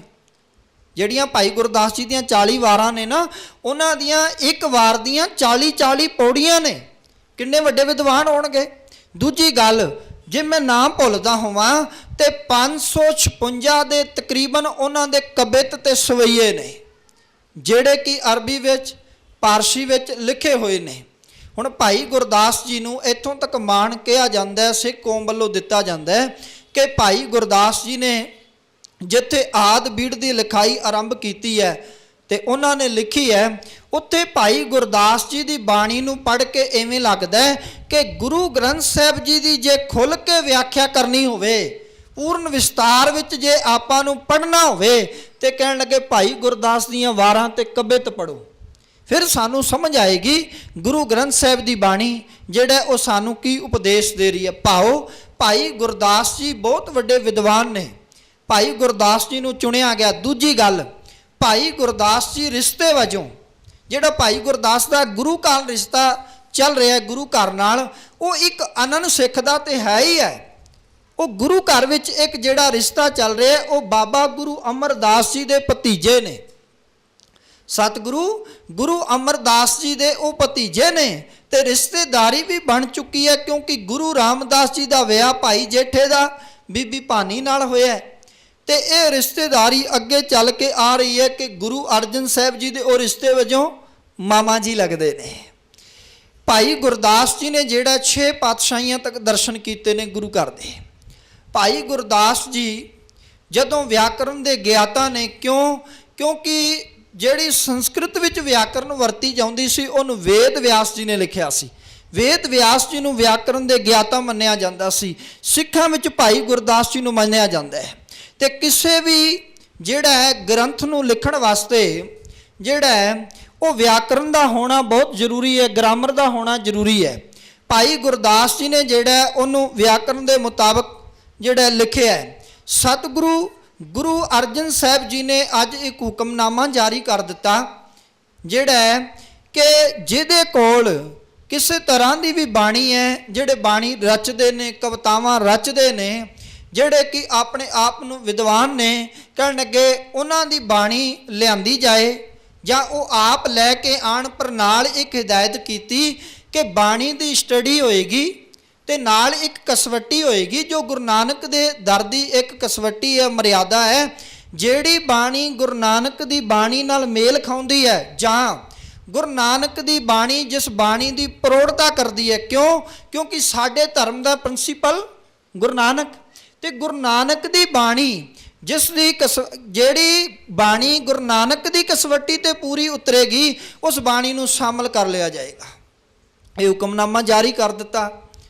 ਜਿਹੜਾ ਹੈ ਲੋਕੀ ਆਪੋ ਆਪਣੀਆਂ ਰਚਨਾਵਾਂ ਲੈ ਕੇ ਗੁਰੂ ਅਰਜਨ ਸਾਹਿਬ ਕੋਲ ਪਹੁੰਚੇ ਨੇ। ਸਤਿਗੁਰੂ ਗੁਰੂ ਅਰਜਨ ਸਾਹਿਬ ਜੀ ਨੇ ਜਿੱਥੇ ਇੱਕ ਕਾਰਜ ਬਹੁਤ ਵੱਡਾ ਕੀਤਾ, ਕਿ ਕੱਲ ਆਪ ਜੀ ਨੇ ਸਰਵਣ ਕੀਤਾ ਸੀ ਕਿ ਗੁਰੂ ਰਾਮਦਾਸ ਪਾਤਸ਼ਾਹ ਜੀ ਨੇ ਅੰਮ੍ਰਿਤਸਰ ਤਲਾਬ ਬਣਵਾਇਆ, ਰਾਮਸਰ ਚੱਕ ਜਿਹੜਾ ਉਹ ਸ਼ਹਿਰ ਵਸਾਇਆ, ਤੇ ਉੱਥੇ 52 ਕਿੱਤਿਆਂ ਦੇ ਲੋਕ, ਵੱਖ-ਵੱਖ ਲੋਕ ਬਿਠਾਏ। ਉੱਥੇ ਉਸ ਅੰਮ੍ਰਿਤਸਰ ਸਰੋਵਰ ਦੇ ਅੰਦਰ ਸਤਿਗੁਰੂ ਗੁਰੂ ਅਰਜਨ ਸਾਹਿਬ ਜੀ ਨੇ 1599 ਵਿੱਚ ਇੱਕ ਸਾਂਝੇ ਧਰਮ ਸਥਾਨ ਦੀ ਨੀਂਹ ਰੱਖੀ, ਜਿਹਦਾ ਨਾਂ ਸੀ ਹਰਿਮੰਦਰ ਸਾਹਿਬ, ਜਿਹਨੂੰ ਅੱਜ ਅਸੀਂ ਗੋਲਡਨ ਟੈਂਪਲ ਕਹਿੰਦੇ ਹਾਂ। ਵੈਸੇ ਇਹ ਅੰਗਰੇਜ਼ੀ ਬੋਲੀ ਵਿੱਚ ਹੈ ਗੋਲਡਨ ਟੈਂਪਲ, ਪਰ ਘੱਟੋਂ ਘੱਟ ਦੂਜੇ ਵੀਰ ਕਹਿਣ, ਮੈਂ ਕਹਿੰਦਾ ਮੁਬਾਰਕ ਹੈ, ਕਿਉਂਕਿ ਉਹਨਾਂ ਦੀ ਆਪਣੀ ਬੋਲੀ ਵਿੱਚ ਹੈ। ਪਰ ਘੱਟੋਂ ਘੱਟ ਸਿੱਖਾਂ ਨੂੰ ਨਹੀਂ ਕਹਿਣਾ ਚਾਹੀਦਾ। ਕਿਉਂਕਿ ਜੇ ਆਪਾਂ ਹਰਿਮੰਦਰ ਸਾਹਿਬ ਨੂੰ ਛੱਡ ਕੇ ਆਪਾਂ ਇੱਕ ਗੱਲ ਕਵਾਂਗੇ ਗੋਲਡਨ ਟੈਂਪਲ, ਸੱਚ ਜਾਣਨਾ ਅਸੀਂ ਕਿਤੇ ਨਾ ਕਿਤੇ ਆਪਣੇ ਬੱਚਿਆਂ ਨੂੰ, ਆਉਣ ਵਾਲੀਆਂ ਪੀੜ੍ਹੀਆਂ ਨੂੰ ਹਰਿਮੰਦਰ ਸਾਹਿਬ ਦਰਬਾਰ ਸਾਹਿਬ ਦਾ ਨਾਂ ਹੀ ਭੁੱਲਿਆ ਜਾਏਗਾ, ਤੇ ਸਾਡੇ ਬੱਚੇ ਗੋਲਡਨ ਟੈਂਪਲ ਹੀ ਕਹਿਣਗੇ। ਤੇ ਮੁੜ ਕੇ ਇਹ ਵੀ ਹੋਏਗਾ ਕਿ ਸੋਨੇ ਦਾ ਮੰਦਿਰ ਹੈ, ਹਰੀ ਦੇ ਮੰਦਿਰ ਵਾਲੀ ਗੱਲ ਹੀ ਭੁੱਲ ਜਾਏਗੀ। ਉੱਥੇ ਸਤਿਗੁਰ ਨੇ ਬੜਾ ਚੁਣ ਕੇ ਰੱਖਿਆ ਸੀ ਕਿ ਹਰੀ ਕਾ ਮੰਦਿਰ ਹੈ। ਭਾਵੇਂ ਮੈਨੂੰ ਪਤਾ ਇਹਦੇ ਵਿੱਚੋਂ ਵੀ ਕਈ ਲੋਕੀ ਨੁਕਤਾਚੀਨੀ ਕੱਢਣਗੇ, ਪਰ ਸੱਚ ਇਹ ਕੌਮ ਦਾ ਦਰਦ ਰੱਖਦਿਆਂ ਹੋਇਆਂ ਤਾਂ ਮੈਂ ਅਰਜ਼ ਕਰਨੀ ਚਾਹੁੰਦਾ ਕਿ ਸਾਡੇ ਬੱਚਿਆਂ ਨੂੰ ਵਿਚਲੀ ਗੱਲ ਚੇਤੇ ਰਹਿ ਜਾਏ ਕਿ ਹਰੀ ਕਾ ਮੰਦਿਰ ਨਾਂ ਕਿਉਂ ਚੁਣਿਆ ਗਿਆ। ਕਿ ਦੁਨੀਆ ਦੇ ਵਿੱਚ, ਸੰਸਾਰ ਦੇ ਵਿੱਚ ਆਪੋ ਆਪਣੇ ਨਾਂ ਤੇ ਤਾਂ ਬੜੇ ਡੇਰੇ ਬਣੇ ਨੇ, ਬੜੇ ਮੰਦਿਰ ਬਣੇ ਨੇ। ਕਿ ਰੱਬ ਦੇ ਨਾਂ ਤੇ ਵੀ ਕੋਈ ਮੰਦਿਰ ਦੇਖਿਆ? ਅਕਾਲ ਪੁਰਖ ਦੇ ਨਾਂ ਤੇ ਵੀ ਕੋਈ ਮੰਦਿਰ ਦੇਖਿਆ? ਨਹੀਂ, ਮੈਂ ਨਾਂ ਨਹੀਂ ਲੈਣਾ ਚਾਹੁੰਦਾ। ਆਪੋ ਆਪਣੇ ਨਾਂ ਤੇ ਬੜੇ ਮੰਦਿਰ ਬਣੇ ਨੇ। ਅੱਜ ਤੇ ਬਦਕਿਸਮਤੀ ਸਿੱਖ ਕੌਮ ਦੀ, ਦੂਜਿਆਂ ਦੀ ਕਿ ਕੀ ਗੱਲ ਕਰਨੀ, ਅਸੀਂ ਆਪਣੇ ਗੁਰਦੁਆਰਿਆਂ ਦੇ ਹੀ ਨਾਂ ਰੱਖ ਲਏ ਕਿ ਇਹ ਰਾਮਗੜੀਆਂ ਦਾ ਗੁਰਦੁਆਰਾ ਹੈ ਜੀ, ਇਹ ਉਹਨਾਂ ਦਾ ਰਵਿਦਾਸੀਆਂ ਦਾ ਗੁਰਦੁਆਰਾ ਹੈ ਜੀ। ਅਸੀਂ ਤੇ ਗੁਰਦੁਆਰਿਆਂ ਦੀ ਵੰਡ ਕਰ ਦਿੱਤੀ। ਸਤਿਗੁਰੂ ਗੁਰੂ ਅਰਜਨ ਸਾਹਿਬ ਜੀ ਨੇ ਹਰਿਮੰਦਰ ਸਾਹਿਬ ਜਿਹੜਾ ਅੰਮ੍ਰਿਤਸਰ ਦੇ ਤਲਾਬ ਵਿੱਚ ਬਣਵਾਇਆ, ਤੇ ਅੰਮ੍ਰਿਤਸਰ ਵਿੱਚ ਜਿਹੜਾ ਬੀੜ ਦੀ ਲਿਖਾਈ ਨਹੀਂ ਕਰਾਈ। ਬੀੜ ਸਾਹਿਬ ਦੀ ਜਿਹੜੀ ਲਿਖਾਈ ਹੈ ਉਹ ਰਾਮਸਰ ਸਰੋਵਰ ਦੇ ਕੰਢੇ ਕਰਾਈ ਹੈ, ਭਾਈ ਗੁਰਦਾਸ ਜੀ ਨੂੰ ਬਿਠਾ ਕੇ। ਇੱਥੇ ਸਾਰੇ ਪਹੁੰਚੇ, ਤੇ ਜਿਨ੍ਹਾਂ ਦਾ ਇਤਿਹਾਸਕਾਰਾਂ ਨੇ ਜ਼ਿਕਰ ਕੀਤਾ ਮੈਂ ਤੁਹਾਡੇ ਨਾਲ ਸਾਂਝਾ ਕਰਾਂ। ਇਤਿਹਾਸਕਾਰ ਕਹਿੰਦੇ ਨੇ ਉੱਥੇ ਕਾਨਾ ਵੀ ਪਹੁੰਚਿਆ, ਉੱਥੇ ਛੱਜੂ ਪਹੁੰਚਿਆ, ਉੱਥੇ ਪੀਲੂ ਪਹੁੰਚਿਆ, ਉੱਥੇ ਸ਼ਾਹ ਹੁਸੈਨ ਪਹੁੰਚਿਆ। ਇਹ ਭਗਤ ਵੀ ਲੈ ਕੇ ਪਹੁੰਚੇ।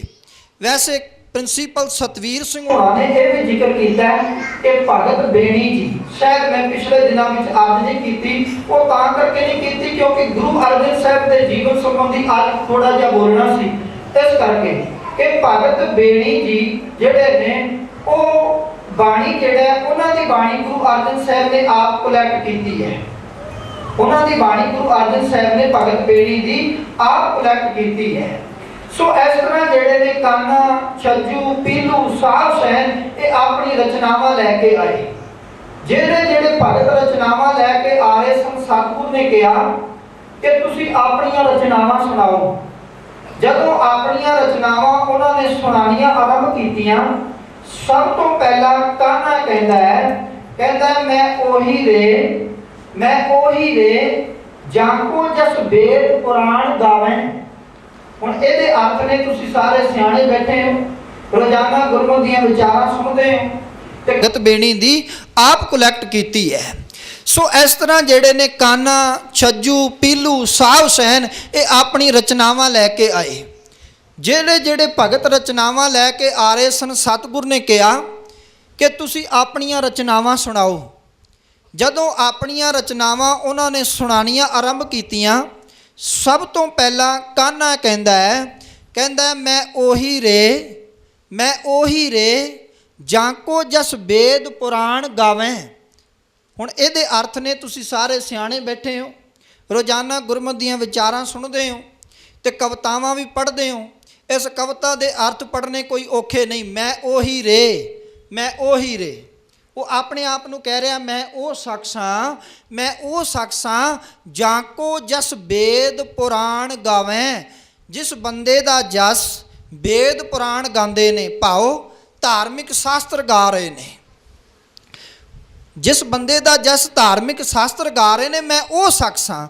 ਹੁਣ ਤੁਸੀਂ ਖਿਆਲ ਕਰੋ ਵੀ ਧਾਰਮਿਕ ਸ਼ਾਸਤਰ ਜਿਹੜੇ ਨੇ, ਭਾਵ ਕਿਸੇ ਵੀ ਧਰਮ ਗ੍ਰੰਥ, ਕੋਈ ਵੀ A to Z, ਭਾਵੇਂ ਉਹ ਮੁਸਲਮਾਨਾਂ ਦੇ ਨੇ, ਭਾਵੇਂ ਉਹ ਹਿੰਦੂ ਵੀਰਾਂ ਦੇ ਨੇ, ਭਾਵੇਂ ਉਹ ਸਿੱਖਾਂ ਦੇ ਨੇ, ਕਿਸੇ ਵੀ ਧਰਮ ਦਾ ਧਰਮ ਗ੍ਰੰਥ ਕਿਸੇ ਇੱਕ ਬੰਦੇ ਦਾ ਜਸ ਨਹੀਂ ਗਾਇਨ ਕਰਦਾ।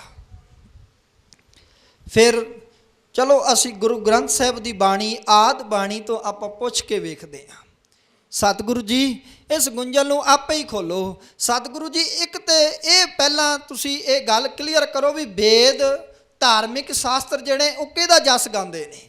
ਗੁਰੂ ਅਰਜਨ ਸਾਹਿਬ ਦੀ ਪਾਵਨ ਬਾਣੀ ਕਹਿੰਦੀ ਹੈ, ਗੁਰੂ ਗ੍ਰੰਥ ਸਾਹਿਬ ਦੀ ਬਾਣੀ ਸਾਡੀ ਅਗਵਾਈ ਕਰਦੀ ਹੈ। ਸਤਿਗੁਰੂ ਜੀ ਕਹਿੰਦੇ ਨੇ, ਪਾਰ ਬ੍ਰਹਮ ਅਚੁੱਤ ਅਬਨਾਸੀ, ਜਸ ਵੇਦ ਪੁਰਾਣੀ ਗਾਇਆ। ਵੇਦ ਪੁਰਾਣਾਂ ਨੇ ਜਸ ਜ਼ਰੂਰ ਗਾਇਨ ਕੀਤਾ, ਪਰ ਕਾਨ੍ਹੇ ਦਾ ਨਹੀਂ। ਵੇਦ ਪੁਰਾਣਾਂ ਨੇ ਜਸ ਗਾਇਨ ਜ਼ਰੂਰ ਕੀਤਾ, ਧਾਰਮਿਕ ਗ੍ਰੰਥਾਂ ਨੇ ਜਸ ਗਾਇਨ ਜ਼ਰੂਰ ਕੀਤਾ, ਪਰ ਇੱਕ ਆਮ ਕਵਿਤਾ ਰਚਣ ਵਾਲੇ ਦਾ ਨਹੀਂ। ਵੇਦ ਪੁਰਾਣਾਂ ਨੇ ਜਸ ਗਾਇਨ ਕੀਤਾ, ਪਾਰ ਬ੍ਰਹਮ ਅਚੁੱਤ ਅਬਨਾਸੀ, ਜਸ ਵੇਦ ਪੁਰਾਣੀ ਗਾਇਆ। ਉਹ ਪਾਰ ਬ੍ਰਹਮ ਦਾ, ਉਹ ਕਰਤੇ ਦਾ, ਉਸ ਅਕਾਲ ਪੁਰਖ ਦਾ। ਕਹਿਣਗੇ ਧਾਰਮਿਕ ਗ੍ਰੰਥ ਅਗਰ ਜਸ ਗਾਉਂਦੇ ਨੇ, ਵਡਿਆਈ ਕਰਦੇ ਨੇ, ਉਹ ਇੱਕ ਰੱਬ ਦੀ ਵਡਿਆਈ ਕਰਦੇ ਨੇ, ਇੱਕ ਪਰਮਾਤਮਾ ਦੀ ਵਡਿਆਈ ਕਰਦੇ ਨੇ। ਦੂਜੀ ਗੱਲ, ਆਪ ਜੀ ਨੂੰ ਇਹ ਵੀ ਸ਼ਾਇਦ ਗਿਆਤ ਹੋਵੇ ਕਿ ਜਿਨ੍ਹਾਂ ਨੇ ਇਸ ਦੁਨੀਆ ਵਿੱਚ ਆ ਕੇ ਅਨਲ ਹੱਕ ਦੀ ਆਵਾਜ਼ ਮਾਰੀ, ਜਿਨ੍ਹਾਂ ਨੇ ਅਨਲ ਹੱਕ ਦਾ ਹੋਕਾ ਦਿੱਤਾ, ਉਹਨਾਂ ਨੂੰ ਸ਼ਾਇਦ ਸੂਲੀ 'ਤੇ ਚੜਾ ਦਿੱਤਾ ਗਿਆ। ਇਸ ਬੰਦੇ ਵਿੱਚੋਂ ਜਿਹੜੀ ਬੋ ਆ ਰਹੀ ਹੈ ਨਾ, ਉਹ ਕਾਹਦੀ ਹੈ? ਉਹ ਅਹੰਕਾਰ ਦੀ ਹੈ। ਇਸ ਬੰਦੇ ਵਿੱਚੋਂ ਜਿਹੜੀ ਬੋ ਆ ਰਹੀ ਹੈ, ਉਹ ਅਹੰਕਾਰ ਦੀ ਬੋ ਆ ਰਹੀ ਹੈ ਕਿ ਮੈਂ ਉਹੀ ਰੇ। ਇਹ ਆਪਣੇ ਆਪ ਨੂੰ ਮੈਂ ਕਹਿ ਕੇ ਸੰਬੋਧਨ ਹੋਮੈ ਕਰਕੇ ਕਰ ਰਿਹਾ ਵੀ ਮੈਂ ਉਹ ਸ਼ਖਸ ਹਾਂ, ਭਾਵ ਆਪਣੇ ਆਪ ਨੂੰ ਰੱਬ ਸਮਝ ਰਿਹਾ। ਮੈਂ ਕਹਿੰਦਾ ਕਿ ਜੋ ਬਾਣੀ ਕਹਿ ਰਹੀ ਹੈ ਨਾ, ਬਾਣੀ ਤੇ ਸੱਚ ਬੋਲ ਰਹੀ ਹੈ ਕਿ ਨਾਨਕ ਸੋਧੇ ਸਿਮਰਤ ਵੇਦ, ਪਾਰ ਬ੍ਰਹਮ ਗੁਰ ਨਾਹੀ ਭੇਦ। ਬਾਣੀ ਕਹਿ ਰਹੀ ਹੈ ਗੁਰੂ ਤੇ ਪਰਮਾਤਮਾ ਵਿੱਚ ਕੋਈ ਭੇਦ ਨਹੀਂ। ਪਰ ਸੱਚ ਇਹ ਹੈ, ਜਦੋਂ ਆਪ ਗੁਰੂ ਨਾਨਕ ਨੂੰ ਆਪਾਂ ਪੁੱਛ ਲਈਏ, ਸਤਿਗੁਰੂ ਜੀ ਬਾਣੀ ਤੇ ਕਹਿੰਦੀ ਹੈ ਗੁਰੂ ਤੇ ਪਰਮਾਤਮਾ ਵਿੱਚ ਕੋਈ ਭੇਦ ਨਹੀਂ, ਤੁਸੀਂ ਆਪਣੇ ਬਾਰੇ ਕੀ ਕਹਿੰਦੇ ਹੋ? ਤੁਹਾਡਾ ਕੀ ਖਿਆਲ ਹੈ? ਗੁਰੂ ਨਾਨਕ ਸਾਹਿਬ ਕਹਿੰਦੇ ਨੇ, ਮੇਰੇ ਸਿੱਖੋ, ਮੈਂ ਤੇ ਉਹ ਢਾਡੀ ਹਾਂ। ਢਾਡੀ ਦਾ ਅਰਥ ਹੈ ਜਿਹੜੇ ਕਵਿਤਾਵਾਂ ਗਾਉਂਦੇ ਨੇ, ਬਾਣੀ ਗਾਉਂਦੇ ਨੇ। ਗੁਰੂ ਨਾਨਕ ਸਾਹਿਬ ਦੀ ਬਾਣੀ ਇਹ ਕਹਿੰਦੀ ਹੈ, ਕਾਨ੍ਹੇ ਨੂੰ ਗੁਰੂ ਅਰਜਨ ਸਾਹਿਬ ਕਹਿੰਦੇ, ਕਾਨ੍ਹਿਆ ਮੇਰਾ ਗੁਰੂ ਨਾਨਕ ਸਾਹਿਬ, ਗੁਰੂ ਅਰਜਨ ਸਾਹਿਬ ਕਹਿ ਰਹੇ ਨੇ, ਕਾਨ੍ਹਿਆ ਮੇਰਾ ਗੁਰੂ ਨਾਨਕ ਸਾਹਿਬ ਵੇਖ, ਤੂੰ ਕਹਿਣਾ ਕਿ ਮੈਂ ਉਹ ਸ਼ਖਸ ਹਾਂ ਜਿਹਦਾ ਜਸ ਵੇਦ ਪੁਰਾਣ ਗਾਉਂਦੇ ਨੇ। ਮੇਰਾ ਗੁਰੂ ਨਾਨਕ ਸਾਹਿਬ ਇੱਕ ਗੱਲ ਕਹਿੰਦਾ ਹੈ ਕਿ ਹੁਣ ਢਾਡੀ ਕਾ ਨੀਚ ਜਾਤ ਔਰ ਉਤਮ ਜਾਤ ਸਦਾਇਂਦੇ। ਗੁਰੂ ਨਾਨਕ ਨੂੰ ਸਿੱਧਾ ਨੇ ਪੁੱਛਿਆ ਸੀ, ਬਾਬਾ ਨਾਨਕ ਇੱਕ ਗੱਲ ਦੱਸ, ਤੂੰ ਸਾਡਾ ਦੋਸਤ ਬਣ ਗਿਆ, ਮਿੱਤਰ ਬਣ ਗਿਆ, ਹੁਣ ਤੇਰੇ ਨਾਲ ਗੱਲਾਂ ਖੋਲ੍ਹ ਲੈਂਦੇ ਆ। ਬਾਬਾ ਨਾਨਕ ਇੱਕ ਗੱਲ ਦੱਸ। ਕਹਿੰਦੇ, ਸਤਿਗੁਰੂ ਜੀ ਅਸੀਂ ਵੀ ਤੁਹਾਡੇ ਨਾਲ ਸਹਿਮਤ ਹਾਂ, ਅਸੀਂ ਵੀ ਤੁਹਾਨੂੰ ਆਪਣਾ ਗੁਰੂ ਮੰਨਦੇ ਹਾਂ। ਸਿੱਧ ਕਹਿੰਦੇ ਨੇ, ਪਾਓ ਜੋ ਭਾਈ ਗੁਰਦਾਸ ਜੀ ਨੇ ਲਿਖਿਆ ਕਿ ਜਿੰਨੀ ਵੀ ਸਿੱਧ ਮੰਡਲੀ ਸੀ ਉਹ ਗੁਰੂ ਨਾਨਕ ਦੇ ਚਰਨਾਂ ਵਿੱਚ ਝੁਕ ਗਈ। ਸਿੱਧ ਬੋਲਣ ਸ਼ੁਭ ਬਚਨ, ਧੰਨ ਨਾਨਕ ਤੇਰੀ ਵੱਡੀ ਕਮਾਈ। ਮੇਰਾ ਸਾਰਾ ਹੀ ਮਾਤਰ ਬਹੁਤਾ ਵਿਸਥਾਰ ਵਿੱਚ ਨਹੀਂ ਜਾਣਾ। ਉਹ ਕਹਿੰਦੇ ਨੇ, ਬਾਬਾ ਨਾਨਕ ਫਿਰ ਸਾਨੂੰ ਇੱਕ ਗੱਲ ਦੱਸ ਵੀ ਸਾਰੀ ਕਾਇਨਾਤ ਤੇਰੇ ਚਰਨਾਂ ਵਿੱਚ ਝੁਕ ਗਈ, ਸਾਰੀ ਕਾਇਨਾਤ ਤੇਰੇ ਚਰਨਾਂ ਵਿੱਚ ਝੁਕ ਗਈ, 9 ਖੰਡਾਂ ਦੇ ਲੋਕ ਤੇਰੇ ਚਰਨਾਂ ਵਿੱਚ ਝੁਕ ਗਏ। ਬਾਬਾ ਨਾਨਕ ਵੱਡੇ ਤੋਂ ਵੱਡੇ ਸਿੱਧ ਪੁਰਖ ਤੇਰੇ ਚਰਨਾਂ ਵਿੱਚ ਝੁਕ ਗਏ। ਉਹ ਸਮਾਂ ਵੀ ਆਏਗਾ ਜਿਸ ਦੇ ਅੱਗੇ ਗੁਰੂ ਨਾਨਕ ਝੁਕੇਗਾ। ਸਤਿਗੁਰੂ ਗੁਰੂ ਨਾਨਕ ਸਾਹਿਬ ਕਹਿੰਦੇ ਹਾਂ ਸਿੱਧੋ, ਉਹ ਸਮਾਂ ਇਹ ਹੋਏਗਾ ਜਿਸ ਦੇ ਅੱਗੇ ਗੁਰੂ ਨਾਨਕ ਝੁਕੇਗਾ। ਕਹਿਣਗੇ ਉਹ ਸ਼ਬਦ ਗੁਰੂ ਹੋਏਗਾ ਜਿਹਦੇ ਅੱਗੇ ਗੁਰੂ ਨਾਨਕ ਝੁਕੇਗਾ। ਗੁਰੂ ਨਾਨਕ ਦੀ ਜੋਤ ਗੁਰੂ ਅਰਜਨ ਸਾਹਿਬ, ਗੁਰੂ ਨਾਨਕ ਦੀ ਜੋਤ ਗੁਰੂ ਗੋਬਿੰਦ ਸਿੰਘ ਪਾਤਸ਼ਾਹ ਜਿਸ ਦਿਨ ਮੱਥਾ ਟੇਕਿਆ ਨਾ ਗੁਰੂ ਗੋਬਿੰਦ ਸਿੰਘ ਪਾਤਸ਼ਾਹ ਨੇ, ਉਹ ਦਿਨ ਝੁਕ ਗਏ। ਉਹ ਦਿਨ ਸ਼ਬਦ ਗੁਰੂ ਦੇ ਅੱਗੇ ਝੁਕ ਗਏ। ਸ਼ਬਦ ਗੁਰੂ ਮਹਾਨ, ਸ਼ਬਦ ਗੁਰੂ ਸੁਰ ਧੁਨ ਚੇਲਾ। ਸੋ ਗੁਰੂ ਅਰਜਨ ਸਾਹਿਬ ਨੇ ਜਦੋਂ ਉਹਨੂੰ ਸਮਝਾਇਆ ਕਿ ਭਾਈ ਇੱਥੇ ਅਹੰਕਾਰ ਦੀ ਗੱਲ ਨਹੀਂ, ਇੱਥੇ ਤਾਂ ਗੁਰੂ ਨਾਨਕ ਇੱਕ ਗੱਲ ਕਹਿੰਦਾ ਹੈ। ਗੁਰੂ ਨਾਨਕ ਸਾਹਿਬ ਦੀ ਜੇ ਆਪਣੀ ਜ਼ੁਬਾਨ ਤੋਂ ਤੂੰ ਸੁਣਨਾ ਚਾਹੁੰਦਾ ਨਾ, ਜਿੱਥੇ ਉਹ ਕਹਿ ਰਹੇ ਨੇ ਹੁਣ ਢਾਡੀ ਕਾ ਨੀਚ ਜਾਤ ਔਰ ਉੱਤਮ ਜਾਤ ਸਦਾਇਂਦੇ, ਤੇ ਗੁਰੂ ਨਾਨਕ ਦੀ ਆਪਣੀ ਰਸਨਾ ਵੀ ਇੱਕੋ ਗੱਲ ਕਹਿੰਦੀ ਹੈ ਕਿ ਜਿਹੜਾ ਨਾਨਕ ਨੀਚ ਕਹਿ ਵਿਚਾਰ ਵਾਰਿਆ ਨਾ ਜਾਵਾਂ ਏਕ ਵਾਰ। ਇਹ ਨਾਨਕ ਨੀਚ ਜਿਹੜਾ ਹੈ ਇੱਕ ਨਿਮਾਣੀ ਜੀ ਵਿਚਾਰ ਕਹਿਣਾ ਚਾਹੁੰਦਾ ਹੈ। ਵਾਰਿਆ ਨਾ ਜਾਵਾਂ ਏਕ ਬਾਰ, ਜੋ ਧੁੱਧ ਭਾਵੈ ਸਾਈ ਭਲੀ ਕਾਰ, ਤੂੰ ਸਦਾ ਸਲਾਮਤ ਨਿਰੰਕਾਰ। ਇਹ ਨਾਨਕ ਉਸ ਅਕਾਲ ਪੁਰਖ ਦੀ ਰਜਾ ਵਿੱਚ ਜਿਵੇਂ ਉਹ ਰੱਖੇਗਾ ਉਵੇਂ ਰਹਿਣ ਵਾਸਤੇ ਤਿਆਰ ਹੈ। ਬਰਾਬਰੀ ਦੀ ਤੇ ਗੱਲ ਛੱਡ, ਜੇ ਤੂੰ ਕਹਿ ਰਿਹਾ ਮੈਂ ਉਹੀ ਰੇ, ਮੈਂ ਉਹੀ ਰੇ। ਹੁਣ ਇਹ ਕਾਨਾਂ ਤੇ ਪਿੱਛੇ ਹਟ ਗਿਆ। ਛੱਜੂ ਨੂੰ ਕਹਿੰਦੇ ਨੇ ਵੀ ਤੂੰ ਵੀ ਪੜ੍ਹ ਕੇ ਸੁਣਾ। ਲੈਣ ਲੱਗੀ ਹੋਈ ਸੀ ਵੱਡੇ ਵੱਡਿਆਂ ਦੀ ਵੀ, ਇਹ ਤੇ ਰੌਲਾ ਪੈ ਹੀ ਚੁੱਕਿਆ ਸੀ ਨਾ, ਅਕਬਰ ਤੱਕ ਗੱਲਾਂ ਪਹੁੰਚ ਗਈਆਂ ਸੀ, ਵੱਡਾ ਗ੍ਰੰਥ ਤਿਆਰ ਹੋ ਰਿਹਾ। ਫਿਰ ਸਾਰੇ ਚਾਹੁੰਦੇ ਵੀ ਸਾਡੀ ਵੀ ਬਾਣੀ ਐਡ ਹੋ ਜਾਏ, ਦੁੱਕੀ ਤਿੱਕੀ ਵੀ ਲਗਾਉਣਾ ਚਾਹੁੰਦੇ ਵੀ ਸਾਡੀ ਵੀ ਬਾਣੀ ਐਡ ਹੋ ਜਾਏ। ਹਰ ਬੰਦਾ ਮੋਹਰੀ ਹੋਣਾ ਚਾਹੁੰਦਾ। ਤੇ ਛੱਜੂ ਨੂੰ ਕਿਹਾ ਵੀ ਤੂੰ ਵੀ ਸੁਣਾ ਆਪਣੀ ਬਾਣੀ। ਛੱਜੂ ਕਹਿੰਦਾ ਕਾਗਜ਼ ਸੰਧੀ ਪੂਤਰੀ ਤਉ ਨ ਤਰਿਆ ਨਿਹਾਰ। ਕਹਿੰਦਾ ਜੇ ਕਾਗਜ਼ ਦੀ ਬਣੀ ਹੋਵੇ ਨਾ ਇਸਤਰੀ ਔਰਤ, ਕਹਿਣਗੇ ਉਹਨੂੰ ਵੀ ਨਹੀਂ ਵੇਖਣਾ ਚਾਹੀਦਾ। ਗੁਰੂ ਅਰਜਨ ਸਾਹਿਬ ਕਹਿਣਗੇ ਛੱਜੂ ਇਹ ਜਿਹੜੇ ਵਸਤਰ ਧੋਤੇ ਹੋਏ ਪਾਏ ਨੇ ਕਿਹਨੇ ਧੋਤੇ ਨੇ? ਇਹ ਜਿਹੜੇ ਕੱਪੜੇ ਧੋ ਕੇ ਪਾਏ ਨੇ ਕਿਹਨੇ ਧੋਤੇ ਨੇ? ਕਹਿੰਦੇ ਨੇ ਮਾਤਾ ਨੇ ਧੋਤੇ ਨੇ। ਇੱਕੋ ਜਵਾਬ ਹੋਏਗਾ ਨਾ, ਜਾਂ ਘਰ ਵਾਲੀ ਨੇ ਧੋਤੇ ਨੇ। ਪ੍ਰਸ਼ਾਦਾ ਛਕਿਆ ਸੀ ਘਰ, ਕਹਿਣ ਲੱਗੇ ਹਾਂ ਕਿਹਨੇ ਬਣਾਇਆ ਸੀ? ਜਾਂ ਤੇ ਮਾਤਾ ਨੇ ਬਣਾਇਆ ਸੀ ਜਾਂ ਘਰ ਵਾਲੀ ਨੇ ਬਣਾਇਆ ਸੀ। ਛੱਜੂ ਇੱਕ ਗੱਲ ਦੱਸ ਵੀ, ਤੂੰ ਇਸ ਸੰਸਾਰ ਵਿੱਚ ਕਿਵੇਂ ਆਇਆ? ਤੈਨੂੰ ਕਿਸੇ ਮਾਤਾ ਨੇ ਜਨਮ ਦਿੱਤਾ ਹੈ ਨਾ? ਕਹਿਣ ਲੱਗੇ ਹਾਂ। ਕਹਿਣ ਲੱਗੇ ਫਿਰ ਉਹ ਮਾਤਾ ਜਿਹਦੇ ਬਾਰੇ ਤੂੰ ਇਹ ਕਹਿਣਾ ਚਾਹੁੰਦਾ ਕਾਗਜ਼ ਸੰਧੀ ਪੂਤਰੀ ਤਉ ਨ ਤਰਿਆ ਨਿਹਾਰ। ਆ ਗੁਰੂ ਨਾਨਕ ਸਾਹਿਬ ਨੂੰ ਪੁੱਛਦੇ ਆ। ਸਤਿਗੁਰੂ ਗੁਰੂ ਨਾਨਕ ਸਾਹਿਬ ਕਹਿੰਦੇ ਨੇ, ਕਹਿਣ ਲੱਗੇ ਜਿਹੜੀ ਇਸਤਰੀ ਨਾਲ ਤੁਹਾਡੇ ਰਿਸ਼ਤੇਦਾਰੀਆਂ ਸੰਬੰਧ ਨਾਤੀ ਪੋਤੀ ਚੱਲ ਰਹੇ ਨੇ, ਸਾਡੀਆਂ ਕਿੰਨੀਆਂ ਰਿਸ਼ਤੇਦਾਰੀਆਂ ਨੇ। ਇੱਕ ਇਸਤਰੀ ਦਾ ਵਿਆਹ ਹੁੰਦਾ ਹੈ, ਇੱਕ ਵੀਰ ਦਾ ਵਿਆਹ ਹੁੰਦਾ, ਇੱਕ ਭੈਣ ਦਾ ਵਿਆਹ ਹੁੰਦਾ ਹੈ। ਤੇ ਤੁਸੀਂ ਵੇਖ ਲਓ ਦਾਦਕੇ ਬਣ ਜਾਂਦੇ ਨੇ, ਨਾਨਕੇ ਬਣ ਜਾਂਦੇ ਨੇ, ਤੇ ਅੱਗੇ ਜਾ ਕੇ ਕਿਸੇ ਦੀ ਕੋਈ ਭੂਆ ਬਣਦੀ ਹੈ, ਕਿਸੇ ਕੋਈ ਮਾਸੀ ਬਣਦੀ ਹੈ। ਕਿੰਨੀਆਂ ਰਿਸ਼ਤੇਦਾਰੀਆਂ ਇੱਕ ਵਿਆਹ ਹੋਣ ਤੋਂ ਇੱਕਦਮ ਜਿਹੜਾ ਹੈ ਰਿਸ਼ਤੇ ਬਣ ਜਾਂਦੇ ਨੇ। ਕਹਿਣ ਲੱਗੇ ਉਹਨੂੰ ਮੰਦਾ ਕਿਉਂ ਆਖੋ? ਸੋ ਕਿਉਂ ਮੰਦਾ ਆਖੀਐ ਜਿਤ ਜੰਮੈ ਰਾਜਾਨ। ਉਸ ਔਰਤ ਨੂੰ ਕਿਉਂ ਮੰਦਾ ਆਖਦਾ ਜਿਨੇ ਇਸ ਸੰਸਾਰ ਵਿੱਚ ਵੱਡੇ ਵੱਡੇ ਰਾਜਿਆਂ ਨੂੰ ਜਨਮ ਦਿੱਤਾ? ਕਹਿਣਗੇ ਰਾਜਿਆਂ ਨੂੰ ਤੇ ਛੱਡ, ਤੇਰੇ ਵਰਗੇ ਅਭਾਗੇ ਨੂੰ ਜਨਮ ਦਿੱਤਾ, ਜਿਹੜਾ ਇੱਥੇ ਬੈਠ ਕੇ ਇਹ ਗੱਲ ਕਹਿ ਰਿਹਾ ਕਿ ਕਾਗਜ਼ ਸੰਧੀ ਪੂਤਰੀ ਤਉ ਨ ਤਰਿਆ ਨਿਹਾਰ। ਇਹਨਾਂ ਲੋਕਾਂ ਨੇ ਤੇ ਇੱਥੋਂ ਤੱਕ ਕਹਿ ਦਿੱਤਾ ਸੀ, ਮੈਂ ਖਿੰਨ ਵਿੱਚੋਂ ਨਿਕਲਣ ਲੱਗਾ, ਕਿ ਭੱਟ ਰੰਨਾਂ ਦੀ ਦੋਸਤੀ ਖੁਰੀ ਜਿਨ੍ਹਾਂ ਦੀ ਮੱਤ, ਉਹਦੇ ਨਾਲ ਦੋਸਤੀ ਨਾ ਕਰੋ ਜਿਹਦੀ ਮੱਤ ਖੁਰੀ ਵਿੱਚ ਹੋਵੇ। ਮੈਂ ਇਸ ਕਰਕੇ ਬਹੁਤਾ ਵਿਸਥਾਰ ਵਿੱਚ ਨਹੀਂ ਜਾਣਾ ਚਾਹੁੰਦਾ, ਕਿਉਂਕਿ ਪਿਛਲੇ ਦਿਨਾਂ ਵਿੱਚ ਮੈਂ ਬੋਲ ਚੁੱਕਿਆ। ਪਰ ਇੰਨੀ ਕੁ ਗੱਲ ਐਡ ਕਰ ਦੇਵਾਂ ਕਿ ਜਿਸ ਔਰਤ ਦੀ ਮੱਤ ਜੇ ਖੁਰੀ ਵਿੱਚ ਹੈ, ਤੇ ਉਹ ਅੱਜ ਔਰਤ ਜਿਹੜਾ ਉਹ ਰਾਸ਼ਟਰਪਤੀ ਦੇ ਅਹੁਦਿਆਂ ਤੱਕ ਕਿਵੇਂ ਪਹੁੰਚ ਜਾਂਦੀ ਹੈ, ਉਹ ਇੱਕ ਪੂਰੀ ਦੀ ਪੂਰੀ ਪਾਰਟੀ ਨੂੰ ਕਿਵੇਂ ਸੰਭਾਲ ਲੈਂਦੀ ਹੈ, ਅੱਜ ਉਹ ਦਫ਼ਤਰਾਂ ਵਿੱਚ ਮੁਕੰਮਲ ਕੰਮ ਕਿਵੇਂ ਕਰ ਰਹੀ ਹੈ, ਇੱਕ ਔਰਤ ਜਿਹੜੀ ਹੈ ਉਹ ਚੰਦ ਤੱਕ ਕਿਵੇਂ ਪਹੁੰਚ ਜਾਂਦੀ ਹੈ।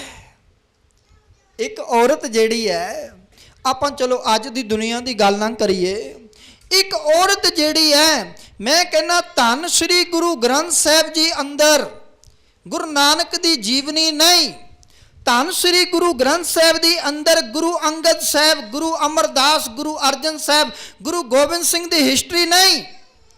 पर जे हिस्टरी है तो वह बलवंड खीवी नेक जन जिन बहुती छाओ पतराली, लंगर दौलत वंडिया रस अमृत खीर क्याली।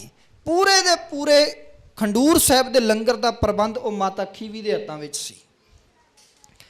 ਜਿਹੜੀ माता खीवी लंगर ਨੂੰ ਸਾਂਭ के रख सकती है। इन्ने बंदे आउंदे सन गुरु दे दारिਆਂ वास्ते, इन्ने जाउंदे सन, सारिਆਂ ਦੀ देख रेख का प्रबंध ਜਿਹੜਾ वो माता खीवी ਦੇ ਹੱਥਾਂ ਵਿੱਚ। ਤੇ ਤੁਸੀਂ ਵੇਖੋ ਵੀ ਕਿੰਨੀ ਸਿਆਣੀ ਮਾਤਾ ਹੋਏਗੀ। ਤਾਈਓ ਤਾਂ ਸਥਾਨ ਜਿਹੜਾ ਗੁਰੂ ਗ੍ਰੰਥ ਸਾਹਿਬ ਵਿੱਚ ਉਹਨਾਂ ਨੂੰ ਮਿਲਿਆ। ਗੁਰੂ ਗ੍ਰੰਥ ਸਾਹਿਬ ਸੱਤੇ ਬਲਵੰਡ ਨੇ ਜ਼ਿਕਰ ਕੀਤਾ ਉਹਨਾਂ ਦਾ। ਸੋ ਜਿਹੜਾ ਇਹ ਛੱਜੂ ਵੀ ਪਿੱਛੇ ਹਟ ਗਿਆ। ਉਸ ਤੋਂ ਬਾਅਦ ਜਿਹੜਾ ਇਹ ਸ਼ਾਹ ਹੁਸੈਨ ਆਉਂਦਾ, ਉਹ ਵੀ ਆਪਣੀ ਬਾਣੀ ਦਾ, ਉਹ ਵੀ ਆਪਣੀ ਕਵਿਤਾ ਦਾ ਜਿਹੜਾ ਉਹ ਜ਼ਿਕਰ ਕਰਦਾ। ਉਹ ਕਹਿੰਦਾ ਆਸਾਂ ਨਾਲੋਂ ਸੇ ਭਲੇ ਜੰਮਦਿਆਂ ਹੀ ਮੋ ਗਏ। ਹੁਣ ਇਹ ਕਵਿਤਾ ਨੂੰ ਪੜ੍ਹ ਕੇ ਤੁਹਾਨੂੰ ਲੱਗਦਾ ਵੀ ਆਸਾਂ ਨਾਲੋਂ ਉਹ ਭਲੇ ਜੋ ਜੰਮਦਿਆਂ ਹੀ ਮੋ ਗਏ। ਇੱਕ ਬੱਚਾ ਆਪਣੇ ਘਰ ਵਿੱਚ ਇਹ ਗੱਲ ਕਵੇ ਆਪਣੇ ਪਿਓ ਦੇ ਸਾਹਮਣੇ, ਆਪਣੀ ਮਾਤਾ ਦੇ ਸਾਹਮਣੇ, ਕਹਿਣ ਲੱਗੇ ਐਵੇਂ ਜਨਮ ਲਿਆ, ਕਹਿਣ ਲੱਗੇ ਚੰਗਾ ਸੀ ਜੰਮਦੇ ਹੀ ਮਰ ਜਾਂਦੇ। ਹੁਣ ਪਿਓ ਤੇ ਮਾਤਾ ਦਾ ਕੀ ਫਰਜ਼ ਬਣਦਾ ਹੈ? ਉਹ ਆਪਣੇ ਬੱਚੇ ਨੂੰ ਸਮਝਾਉਂਦੇ ਨੇ, ਬੇਟਾ ਇਹ ਜੀਵਨ ਸੰਘਰਸ਼ ਤੋਂ ਡਰ ਕੇ ਨਹੀਂ ਭੱਜਣਾ, ਇਹ ਜੀਵਨ ਸੰਘਰਸ਼ ਤੋਂ ਡਰ ਕੇ ਨਹੀਂ ਭੱਜਣਾ, ਇਹ ਜੀਵਨ ਸੰਘਰਸ਼ ਹੈ। ਇਹਦੇ ਵਿੱਚ ਮਿਹਨਤ ਕਰੋ, ਇਹਦੇ ਵਿੱਚ ਮੁਸ਼ੱਕਤ ਕਰੋ, ਤੇ ਇਸ ਗ੍ਰਸਤ ਦੇ ਵਿੱਚ ਰਹਿੰਦੇ ਹੋਏ ਤੁਸੀਂ ਪਰਮਾਤਮਾ ਦੀ ਬੰਦਗੀ ਕਰੋ, ਸਿਮਰਨ ਕਰੋ, ਇਹਨੂੰ ਭਾਰ ਨਾ ਸਮਝੋ। ਉਹ ਬੱਚੇ ਨੂੰ ਸਮਝਾ ਕੇ ਉਹਦੇ ਜਿਹੜਾ ਮਨ ਤੇ ਬੋਝ ਸੀ ਉਹਨੂੰ ਬਾਹਰ ਕੱਢ ਲਿਆਉਂਦੇ ਨੇ। ਪਰ ਜੇ ਕਿਤੇ ਇਹਦੇ ਵਰਗਿਆਂ ਦੀ ਬਾਣੀ ਪੜ੍ਹ ਲਵੇ, ਇਹ ਕਵਿਤਾ ਪੜ੍ਹ ਲਵੇ ਵੀ ਆਸਾਂ ਨਾਲੋਂ ਸੇ ਭਲੇ ਜੰਮਦੇ ਹੀ ਮਰ ਗਏ, ਫਿਰ ਤੇ ਰੋਜ਼ ਬੱਚੇ ਫਾਂਸੀਆਂ ਲਗਾਉਣ।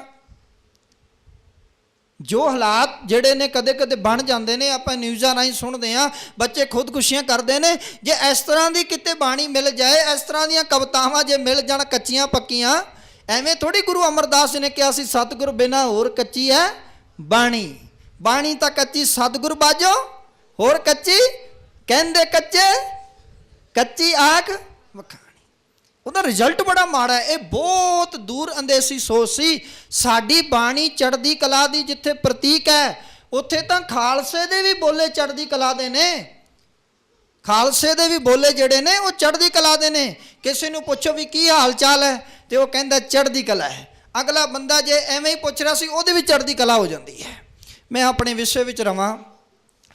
ਗੁਰੂ ਅਮਰਦਾਸ ਪਾਤਸ਼ਾਹ ਦੀ ਪਾਵਨ ਬਾਣੀ ਤੋਂ ਗੁਰੂ ਅਰਜਨ ਸਾਹਿਬ ਨੇ ਉਹਨੂੰ ਸਮਝਾਇਆ, ਵੇਖ ਤੂੰ ਕਿਤੇ ਜੰਮਣ ਦੀ ਗੱਲ ਕਰਦਾ ਨਾ, ਇਹ ਤੇਰੇ ਆਪਣੇ ਹੱਥ ਵਿੱਚ ਨਹੀਂ, ਇਹ ਤੇਰੇ ਆਪਣੇ ਹੱਥ ਵਿੱਚ ਨਹੀਂ। ਪਹਿਲੀ ਗੱਲ ਤੇ ਜੰਮਣ ਮਰਨਾ ਹੁਕਮ ਹੈ, ਤੇ ਦੂਜੀ ਗੱਲ ਜਾਂ ਤਿਸ ਭਾਣਾ ਤਾਂ ਜੰਮਿਆ ਪਰਿਵਾਰ ਭਲਾ ਪਾਇਆ। ਭਾਣੇ ਦਾ ਇੱਥੇ ਜਿਹੜਾ ਅਰਥ ਹੈ ਉਹ ਹੈ ਉਸ ਦੀ ਰਜਾ, ਉਹਦਾ ਹੁਕਮ। ਜਾਂ ਤਿਸ ਭਾਣਾ ਤਾਂ ਜੰਮਿਆ ਪਰਿਵਾਰ ਭਲਾ ਪਾਇਆ। ਜਦੋਂ ਉਸ ਨੂੰ ਪਾਇਆ, ਉਹਦਾ ਹੁਕਮ ਹੋਇਆ, ਤਾਂ ਤੇਰਾ ਇਸ ਸੰਸਾਰ ਵਿੱਚ ਜਨਮ ਹੋਇਆ, ਤੇਰੀ ਆਪਣੀ ਆਗਿਆ ਨਾਲ ਨਹੀਂ। ਸੋ ਇਹ ਜਦੋਂ ਇਹ 3-4 ਅੱਗੇ ਵਧੇ ਸਨ, ਉਹ ਤੋਂ ਬਾਅਦ ਅਖੀਰਲਾ ਬੰਦਾ ਸੀ, ਉਹ ਦੂਰੋਂ ਹੀ ਬੈਠ ਕੇ ਗੁਰੂ ਅਰਜਨ ਸਾਹਿਬ ਅੱਗੇ ਹੱਥ ਜੋੜ ਕੇ ਕਹਿੰਦਾ ਹੈ, ਚੁੱਪ ਵੇ ਅੜਿਆ, ਚੁੱਪ ਵੇ ਅੜਿਆ, ਬੋਲਣ ਦੀ ਨਹੀਂ ਜਾ ਵੇ ਅੜਿਆ। ਕਹਿਣ ਲੱਗੇ ਤੇ ਚੁੱਪ ਕਰ ਜਾਓ, ਆਪਣਾ ਹਲਵਾ ਮੰਡਪ ਇਕੱਠਾ ਕਰੋ, ਤੇ ਕਹਿਣ ਲੱਗੇ ਚੱਲੋ ਇੱਥੇ ਆਪਣੀ ਦਾਲ ਕੋਈ ਨਹੀਂ ਗਲਣੀ। ਗੁਰੂ ਅਰਜਨ ਸਾਹਿਬ ਕਹਿੰਦੇ ਨੇ ਸੁਣ, ਇੱਥੇ ਸੁਣ, ਮੇਰੇ ਗੁਰੂ ਨਾਨਕ ਸਾਹਿਬ ਸਿੱਧਾਂ ਨਾਲ ਗੋਸ਼ਟੀ ਕਰਦੇ ਨੇ, ਚਰਚਾ ਕਰਦੇ ਨੇ। ਸਾਡੇ ਧਰਮ ਵਿੱਚ ਤੇ ਗੋਸ਼ਟੀ ਕਨਵਰਸੇਸ਼ਨ ਪ੍ਰਵਾਨ ਹੈ, ਚਰਚਾ ਕਰਕੇ ਜਾ। ਬਾਣੀ ਤੇ ਸਾਡੀ ਇਹ ਗੱਲ ਕਹਿੰਦੀ ਹੈ, ਜਬ ਲਗ ਦੁਨੀਆ ਰਹੀ ਹੈ ਨਾਨਕ ਕਿਚ ਕਹੀਏ ਕਿਚ ਸੁਣੀਏ। ਤੂੰ ਕਹਿੰਦਾ ਚੁੱਪ ਵੇ ਅੜਿਆ, ਚੁੱਪ ਵੇ ਅੜਿਆ। ਜਿਹਦੀ ਕਵਿਤਾ ਕਿਸੇ ਨਾਲ ਸਾਂਝ ਹੀ ਪਾਉਣ ਵਾਲੀ ਨਾ ਹੋਵੇ, ਕਿਸੇ ਦੇ ਸਵਾਲ ਜਵਾਬ ਦੇਣ ਵਾਲੀ ਨਾ ਹੋਵੇ, ਕਹਿਣਗੇ ਉਹਨੇ ਤੇ ਆਪੇ ਹੀ ਬੋਰੀ ਬਿਸਤਰਾ ਚੁੱਕ ਕੇ ਭਜਣਾ ਹੈ। ਚਲੇ ਗਏ।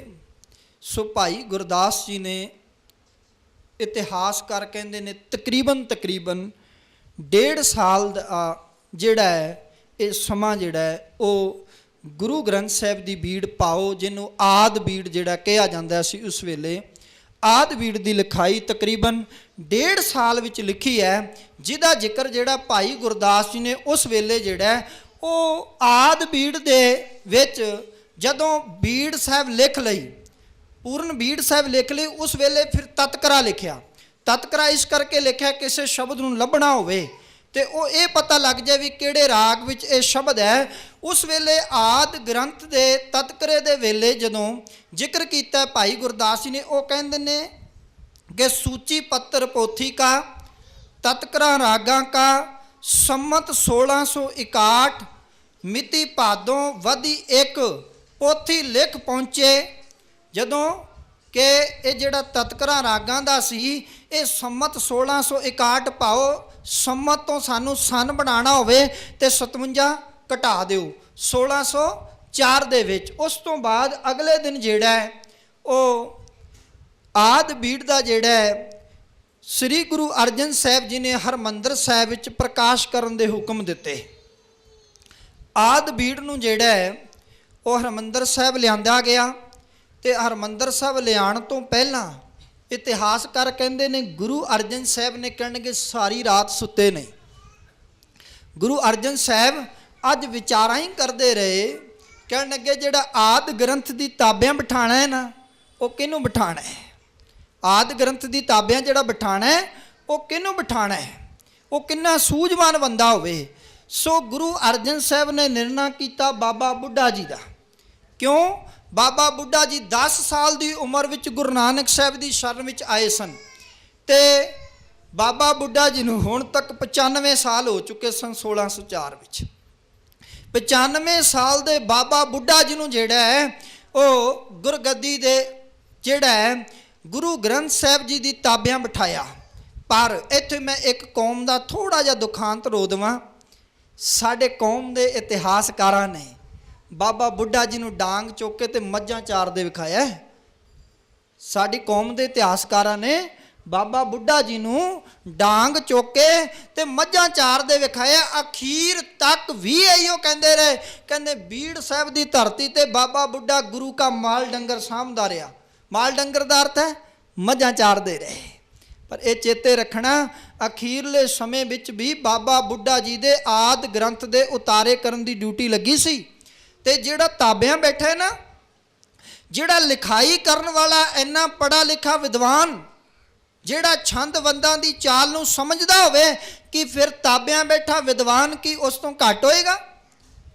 उन्हें तो लोकां नूं बाणी पढ़ के सुनानी है, उन्हें तो गुरमत की विचार करनी है। तो गुरु अर्जन साहब जी ने अज अपने शीश ते नहीं चुकया आदि बीड़ नूं, अज शब्द गुरु नूं बाबा बुढ़ा जी दे शीश ते चुकाया है। बाबा बुढ़ा जी दे शीश ते चुकाया। आप चोर साहब करते हुए हरमंदर साहब दीयां प्रकरमां विचों अज गुरु अर्जन साहब आदि बीड़ साहब नूं लैके हरमंदर साहब पहुँचे ने। तो ये सारा किया बाबा बुढ़ा जी वाल भी तुसी सन्मान नाल प्रकाश करो। तो गुरु अर्जन साहब जी ने उस वेले एक गल कही सी, कहन लगे कि सतगुर के शरीर हैं जो सब थान विखै सब ना दरसै। जिहड़ा सतगुर दा शरीर है ना, जिहड़ा सतगुर दा शरीर है वो एक समय एक थां ते हो सकता है, पर एक समय वो बहुतियां थावां ते नहीं हो सकता। सतगुर दा शरीर एक समय विच बहुतियां थावां ते नहीं, पर जिहड़ा शब्द गुरु है वो एक समय विच हर थां ते मौजूद है। शब्द गुरु एक समय विच हर थां ते मौजूद है। मैनू जे धन गुरु नानक साहब की जपजी साहब बाणी याद है तो मेरे नाल, जे तुहानू याद है तो तुहाडे नाल, तुसी दफ्तर विच बैठे हो, तुसी ट्रेन विच सफ़र कर रहे हो, तुसी अपनी कार विच सफ़र कर रहे हो, उत्ते शब्द गुरु तुहाडे नाल है। सिख दो गल्लां च विश्वास रखदा है, एक ते रब विच कि जहाँ जहाँ पेखों तां हजूर दूर कतह न जाई, रब रेहा सरबत्र में मन सदा ते आई। दूजा वो शब्द गुरु विच विश्वास रखदा है, वो एक गल नूं हमेशा अपने हिरदे च वसा के रखदा है कि गुर मेरे संग सदा है नाले, गुरु हमेशा नाल है। सो गुरु अर्जन साहब जी ने उत्थे जेड़ा एक गल कह दी कि सतगुर के शरीर हैं जो सब थान विखै सब ना दरसै हैं। दूजी गल ਕਿ ਅੱਜ ਤੋਂ ਬਾਅਦ ਆਦ ਬੀੜ ਨੂੰ, ਆਦ ਸ੍ਰੀ ਗੁਰੂ ਗ੍ਰੰਥ ਸਾਹਿਬ ਨੂੰ ਪਾਓ, ਆਦ ਬੀੜ ਸਾਹਿਬ ਨੂੰ, ਸ਼ਬਦ ਗੁਰੂ ਨੂੰ ਜਿਹੜਾ ਮੇਰੇ ਸਰੂਪ ਤੇ ਯਾਤੇ ਹੈ ਦੀਰਘ ਸਾਹਿਬ ਜਾਨ ਅਦਾਇਬ ਕਰੇ ਹੈ। ਕਹਿਣਗੇ ਮੇਰੇ ਸਰੂਪ ਨਾਲੋਂ ਮਹਾਨ ਜਾਣ ਕੇ ਇਹਨਾਂ ਦਾ ਅਦਬ ਕਰਨਾ ਤੇ ਸਤਿਕਾਰ ਕਰਨਾ। ਬਾਬਾ ਬੁੱਢਾ ਜੀ ਨੇ ਜਿਹੜਾ ਬੜੇ ਅਦਬ ਸਹਿਤ, ਬੜੇ ਪ੍ਰੇਮ ਨਾਲ, ਬੜੇ ਸਤਿਕਾਰ ਨਾਲ ਆਦ ਬੀੜ ਦਾ ਜਿਹੜਾ ਪ੍ਰਕਾਸ਼ ਕੀਤਾ। ਤੇ ਉਸ ਵੇਲੇ ਕਵੀ ਸੰਤੋਖ ਸਿੰਘ ਜੀ ਕਹਿੰਦੇ ਨੇ, ਕਹਿਣਗੇ ਅਦਬ ਸਹਿਤ ਗ੍ਰੰਥ ਜਬ ਖੋਲਾ ਲੈ ਆਵਾਜ਼ਾ ਬਾਬਾ ਬੁੱਢਾ ਮੁਖ ਬੋਲਾ। ਉਸ ਵੇਲੇ ਹੁਕਮ ਆਇਆ ਸੂਈ ਮਹੱਲਾ ਪੰਜਵਾਂ, ਸੰਤਾਂ ਕੇ ਕਾਰਜ ਆਪ ਖਲੋਆ ਹਰ ਕੰਮ ਕਰਾਵਣ ਆਇਆ ਰਾ। ਸਤਿਗੁਰੂ ਨੇ ਇਹ ਬਹੁਤ ਵੱਡਾ ਕਾਰਜ ਕੀਤਾ। 1604 ਵਿੱਚ ਆਦ ਗ੍ਰੰਥ ਦੀ ਜਿਹੜੀ ਹੈ ਸੰਪਾਦਨਾ ਕੀਤੀ। ਉੱਥੋਂ ਦੀ ਮਰਿਆਦਾ ਬਣਾਈ ਕਿ ਅੱਜ ਤੋਂ ਬਾਅਦ ਇਸ ਹਰਮੰਦਰ ਸਾਹਿਬ ਵਿੱਚ 8 ਪਹਿਰ ਜਿਹੜਾ ਹੈ ਉਹ ਕੀਰਤਨ ਹੋਏਗਾ। ਸੱਤਾ ਤੇ ਬਲਵੰਡ ਜੀ ਜਿੱਥੇ ਰਵਾਬੀ ਸਨ, ਉੱਥੇ ਗੁਰੂ ਅਰਜਨ ਸਾਹਿਬ ਵੀ ਆਪ ਸਰਹੰਦਾ ਫੜ ਕੇ ਗੁਰੂ ਕੀ ਬਾਣੀ ਗਾਇਨ ਕਰਦੇ ਸਨ। ਕਿ ਅੱਜ ਜੋ ਹੇਠਲਾ ਸ਼ਬਦ ਹੈ ਨਾ, ਕਹਿਣ ਲੱਗੇ ਕਿ ਜਿਹੜੀ ਬਾਣੀ ਗੁਰੂ ਅਰਜਨ ਸਾਹਿਬ ਆਪ ਗਾਉਂਦੇ ਸਨ, ਆਪਾਂ ਇੱਥੋਂ ਤੱਕ ਵਿਚਾਰ ਕਰ ਲਈ ਸੀ ਕਿ ਦਰਸ਼ਨ ਪਰਸਨ ਸਰਸਨ ਹਰਸਨ ਰੰਗ ਰੰਗੀ ਕਰਤਾਰੀ ਰੇ। ਇੱਕ ਵਾਰ ਮੈਂ ਫਿਰ ਇਹ ਸ਼ਬਦ ਨੂੰ ਪੜ੍ਹ ਦਿੰਨਾ, ਕਿਉਂਕਿ ਗੁਰੂ ਅਰਜਨ ਸਾਹਿਬ ਜੀ ਦਾ ਆਪ ਉਚਾਰਨ ਕੀਤਾ ਹੋਇਆ। ਕਹਿਣ ਲੱਗੇ ਇਹ ਬਾਣੀ ਮੈਨੂੰ ਬਹੁਤ ਪਿਆਰੀ ਹੈ ਤੇ ਇਹਨੂੰ ਮੈਂ ਇੱਕ ਨਿਮਕ ਮਾਤਰ ਵਾਸਤੇ ਵੀ ਨਹੀਂ ਵਿਸਾਰਦਾ। ਰੱਬ ਦੇ ਦਰਸ਼ਨ ਕਰਨੇ ਹੋਣ, ਰੱਬ ਦੇ ਚਰਨਾਂ ਦੀ ਛੋਹ ਪ੍ਰਾਪਤ ਕਰਨੀ ਹੋਵੇ, ਮਨੁੱਖ ਨੂੰ ਸਬਦੀ ਵੀ ਖੁਸ਼ੀ ਤੇ ਖੇੜਾ ਆਨੰਦ ਲੈਣਾ ਹੋਵੇ, ਤਾਂ ਉਹ ਬਾਣੀ ਨੂੰ ਰੰਗ ਰੰਗੀ ਕਰਤਾਰੀ ਨੂੰ ਪੜ੍ਹੇ। ਹਮਾਰੀ ਪਿਆਰੀ ਅੰਮ੍ਰਿਤ ਧਾਰੀ ਗੁਰ ਨਿਮਕ ਨਾ ਮਨ ਤੇ ਟਾਰੀ ਰੇ, ਦਰਸ਼ਨ ਪਰਸ਼ਨ ਸਰਸਨ ਹਰਸਨ ਰੰਗ ਰੰਗੀ ਕਰਤਾਰੀ ਰੇ। ਖਿਨ ਰਮ, ਐ ਸਿੱਖੋ ਖਿਨ ਰਮ। ਖਿਨ ਦਾ ਅਰਥ ਹੈ, ਕਹਿਣਗੇ ਸਿਮਰਨ ਕਰੋ ਰਮੋ, ਖਿਨ ਖਿਨ ਮਾਤਰ ਵੀ ਰਮੋ, ਇਹਨੂੰ ਪਾਓ, ਇਸ ਦਾ ਸਿਮਰਨ ਕਰੋ, ਇਹਨੂੰ ਰਮੋ। ਔਰ ਇਹ ਆਪਣੇ ਅੰਦਰ ਵਿਸ਼ਵਾਸ ਬਣਾ ਲਓ ਕਿ ਜਿੰਨਾ ਬਾਣੀ ਨੂੰ ਪੜੋਗੇ ਉਨਾ ਹੀ ਤੁਹਾਡਾ ਜੀਵਨ ਉੱਚਾ ਹੋਏਗਾ। ਗੁਰ ਗਮ, ਕਹਿਣਗੇ ਇਹ ਬਾਣੀ ਗੁਰੂ ਤੱਕ ਪਹੁੰਚ ਕਰਾਏਗੀ। ਹਰ ਦਮ ਪੜੋ, ਹਰ ਦਮ ਇਸ ਬਾਣੀ ਨੂੰ ਪੜ੍ਹਦੇ ਰਹੋ। ਸਤਿਗੁਰੂ ਕਹਿੰਦੇ ਇੱਕ ਫਾਇਦਾ ਹੋਏਗਾ, ਨਹਿ ਜਮ, ਇਹਦੇ ਨੇੜੇ ਜਮ ਨਹੀਂ ਟੁਕੇਗਾ। ਜਮ ਦਾ ਤੁਹਾਨੂੰ ਕੋਈ ਡਰ ਨਹੀਂ। ਹਰ ਕੰਠ ਨਾਨਕ ਔਰ ਹਾਰੀ ਰੇ। ਇੱਥੇ ਨਾਨਕ ਸ਼ਬਦ ਆਪ ਜਾਣਦੇ ਹੋ, ਭਾਵੇਂ ਨਾਨਕ ਨਾਂ ਦੀ ਮੋਹਰ ਹੈ, ਪਰ ਹੇ ਨਾਨਕ, ਗੁਰੂ ਅਰਜਨ ਸਾਹਿਬ ਕਹਿੰਦੇ ਨੇ ਹੇ ਨਾਨਕ ਇਹ ਤਾਂ ਮੇਰੇ ਕੰਠ ਦਾ ਗਲੇ ਦਾ ਹਾਰ ਬਣ ਗਈ ਹੈ। ਕੰਠ ਰਮਣੀਅੰ ਰਾਮ ਰਾਮ ਮਾਲਾਯੰ ਹਸਤ ਊਂਚ ਪ੍ਰੇਮ ਧਾਰਨੀ। ਕਹਿਣਗੇ ਮੇਰੇ ਕੰਠ ਦਾ, ਮੇਰੇ ਗਲੇ ਦਾ ਇਹ ਹਾਰ ਬਣ ਚੁੱਕੀ ਹੈ ਬਾਣੀ। ਪਾਓ ਮੈਂ ਤਾਂ ਇਸ ਬਾਣੀ ਤੋਂ ਬਿਨਾਂ ਰਹਿ ਹੀ ਨਹੀਂ ਸਕਦਾ। ਸਤਿਗੁਰੂ ਗੁਰੂ ਅਰਜਨ ਸਾਹਿਬ ਨੇ ਜਿੱਥੇ ਆਪ 30 ਰਾਗ ਉਚਾਰਨ ਕੀਤੇ, ਉਹ 30 ਰਾਗ ਜੋ ਉਹਨਾਂ ਦੇ ਪਿਤਾ ਜੀ ਨੇ ਗਾਇਨ ਕੀਤੇ ਸਨ, ਧੰਨ ਸ੍ਰੀ ਗੁਰੂ ਰਾਮਦਾਸ ਜੀ ਨੇ, ਉਹ ਰਾਗ ਸ਼੍ਰੀ ਰਾਗ ਤੋਂ ਲੈ ਕੇ ਪ੍ਰਭਾਤੀ ਰਾਗ ਤੱਕ ਬਾਣੀ ਜਿਹੜੀ ਹੈ ਗੁਰੂ ਗ੍ਰੰਥ ਸਾਹਿਬ 'ਚ ਦਰਜ ਕੀਤੀ ਗਈ। ਔਰ ਕਮਾਲ ਦੀ ਗੱਲ ਕਿ ਸ਼੍ਰੀ ਰਾਗ ਰਾਤ ਦਾ ਪੜਨ ਵਾਲਾ ਰਾਗ ਹੈ, ਪ੍ਰਭਾਤੀ ਰਾਗ ਸਵੇਰ ਦਾ ਪੜਨ ਵਾਲਾ ਰਾਗ ਹੈ।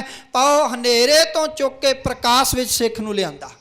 ਸਤਿਗੁਰੂ ਜੀ ਨੇ ਜਿੱਥੇ ਸੋਟ ਰੂਪ ਵਿੱਚ ਨਿਤਨੇਮ, ਜਪਜੀ ਸਾਹਿਬ, ਸੋਦਰ, ਸੋਹਲਾ ਇਹ ਬਾਣੀਆਂ ਦਰਜ ਕੀਤੀਆਂ, ਉਹ ਤੋਂ ਬਾਅਦ ਸ਼੍ਰੀ ਰਾਗ ਤੋਂ ਆਰੰਭ ਕਰਕੇ ਪ੍ਰਭਾਤੀ ਤੱਕ ਉੱਥੇ 5 ਗੁਰੂ ਸਾਹਿਬਾਨ ਦੀ ਬਾਣੀ ਗੁਰੂ ਸਾਹਿਬ ਕੋਲ, 15 ਭਗਤਾਂ ਦੀ, 3 ਗੁਰਸਿੱਖਾਂ ਦੀ, ਤੇ ਜਿਹੜਾ ਹੈ ਉਹ 11 ਭੱਟਾਂ ਦੀ ਬਾਣੀ ਗੁਰੂ ਸਾਹਿਬ ਕੋਲ ਆ ਚੁੱਕੀ ਸੀ।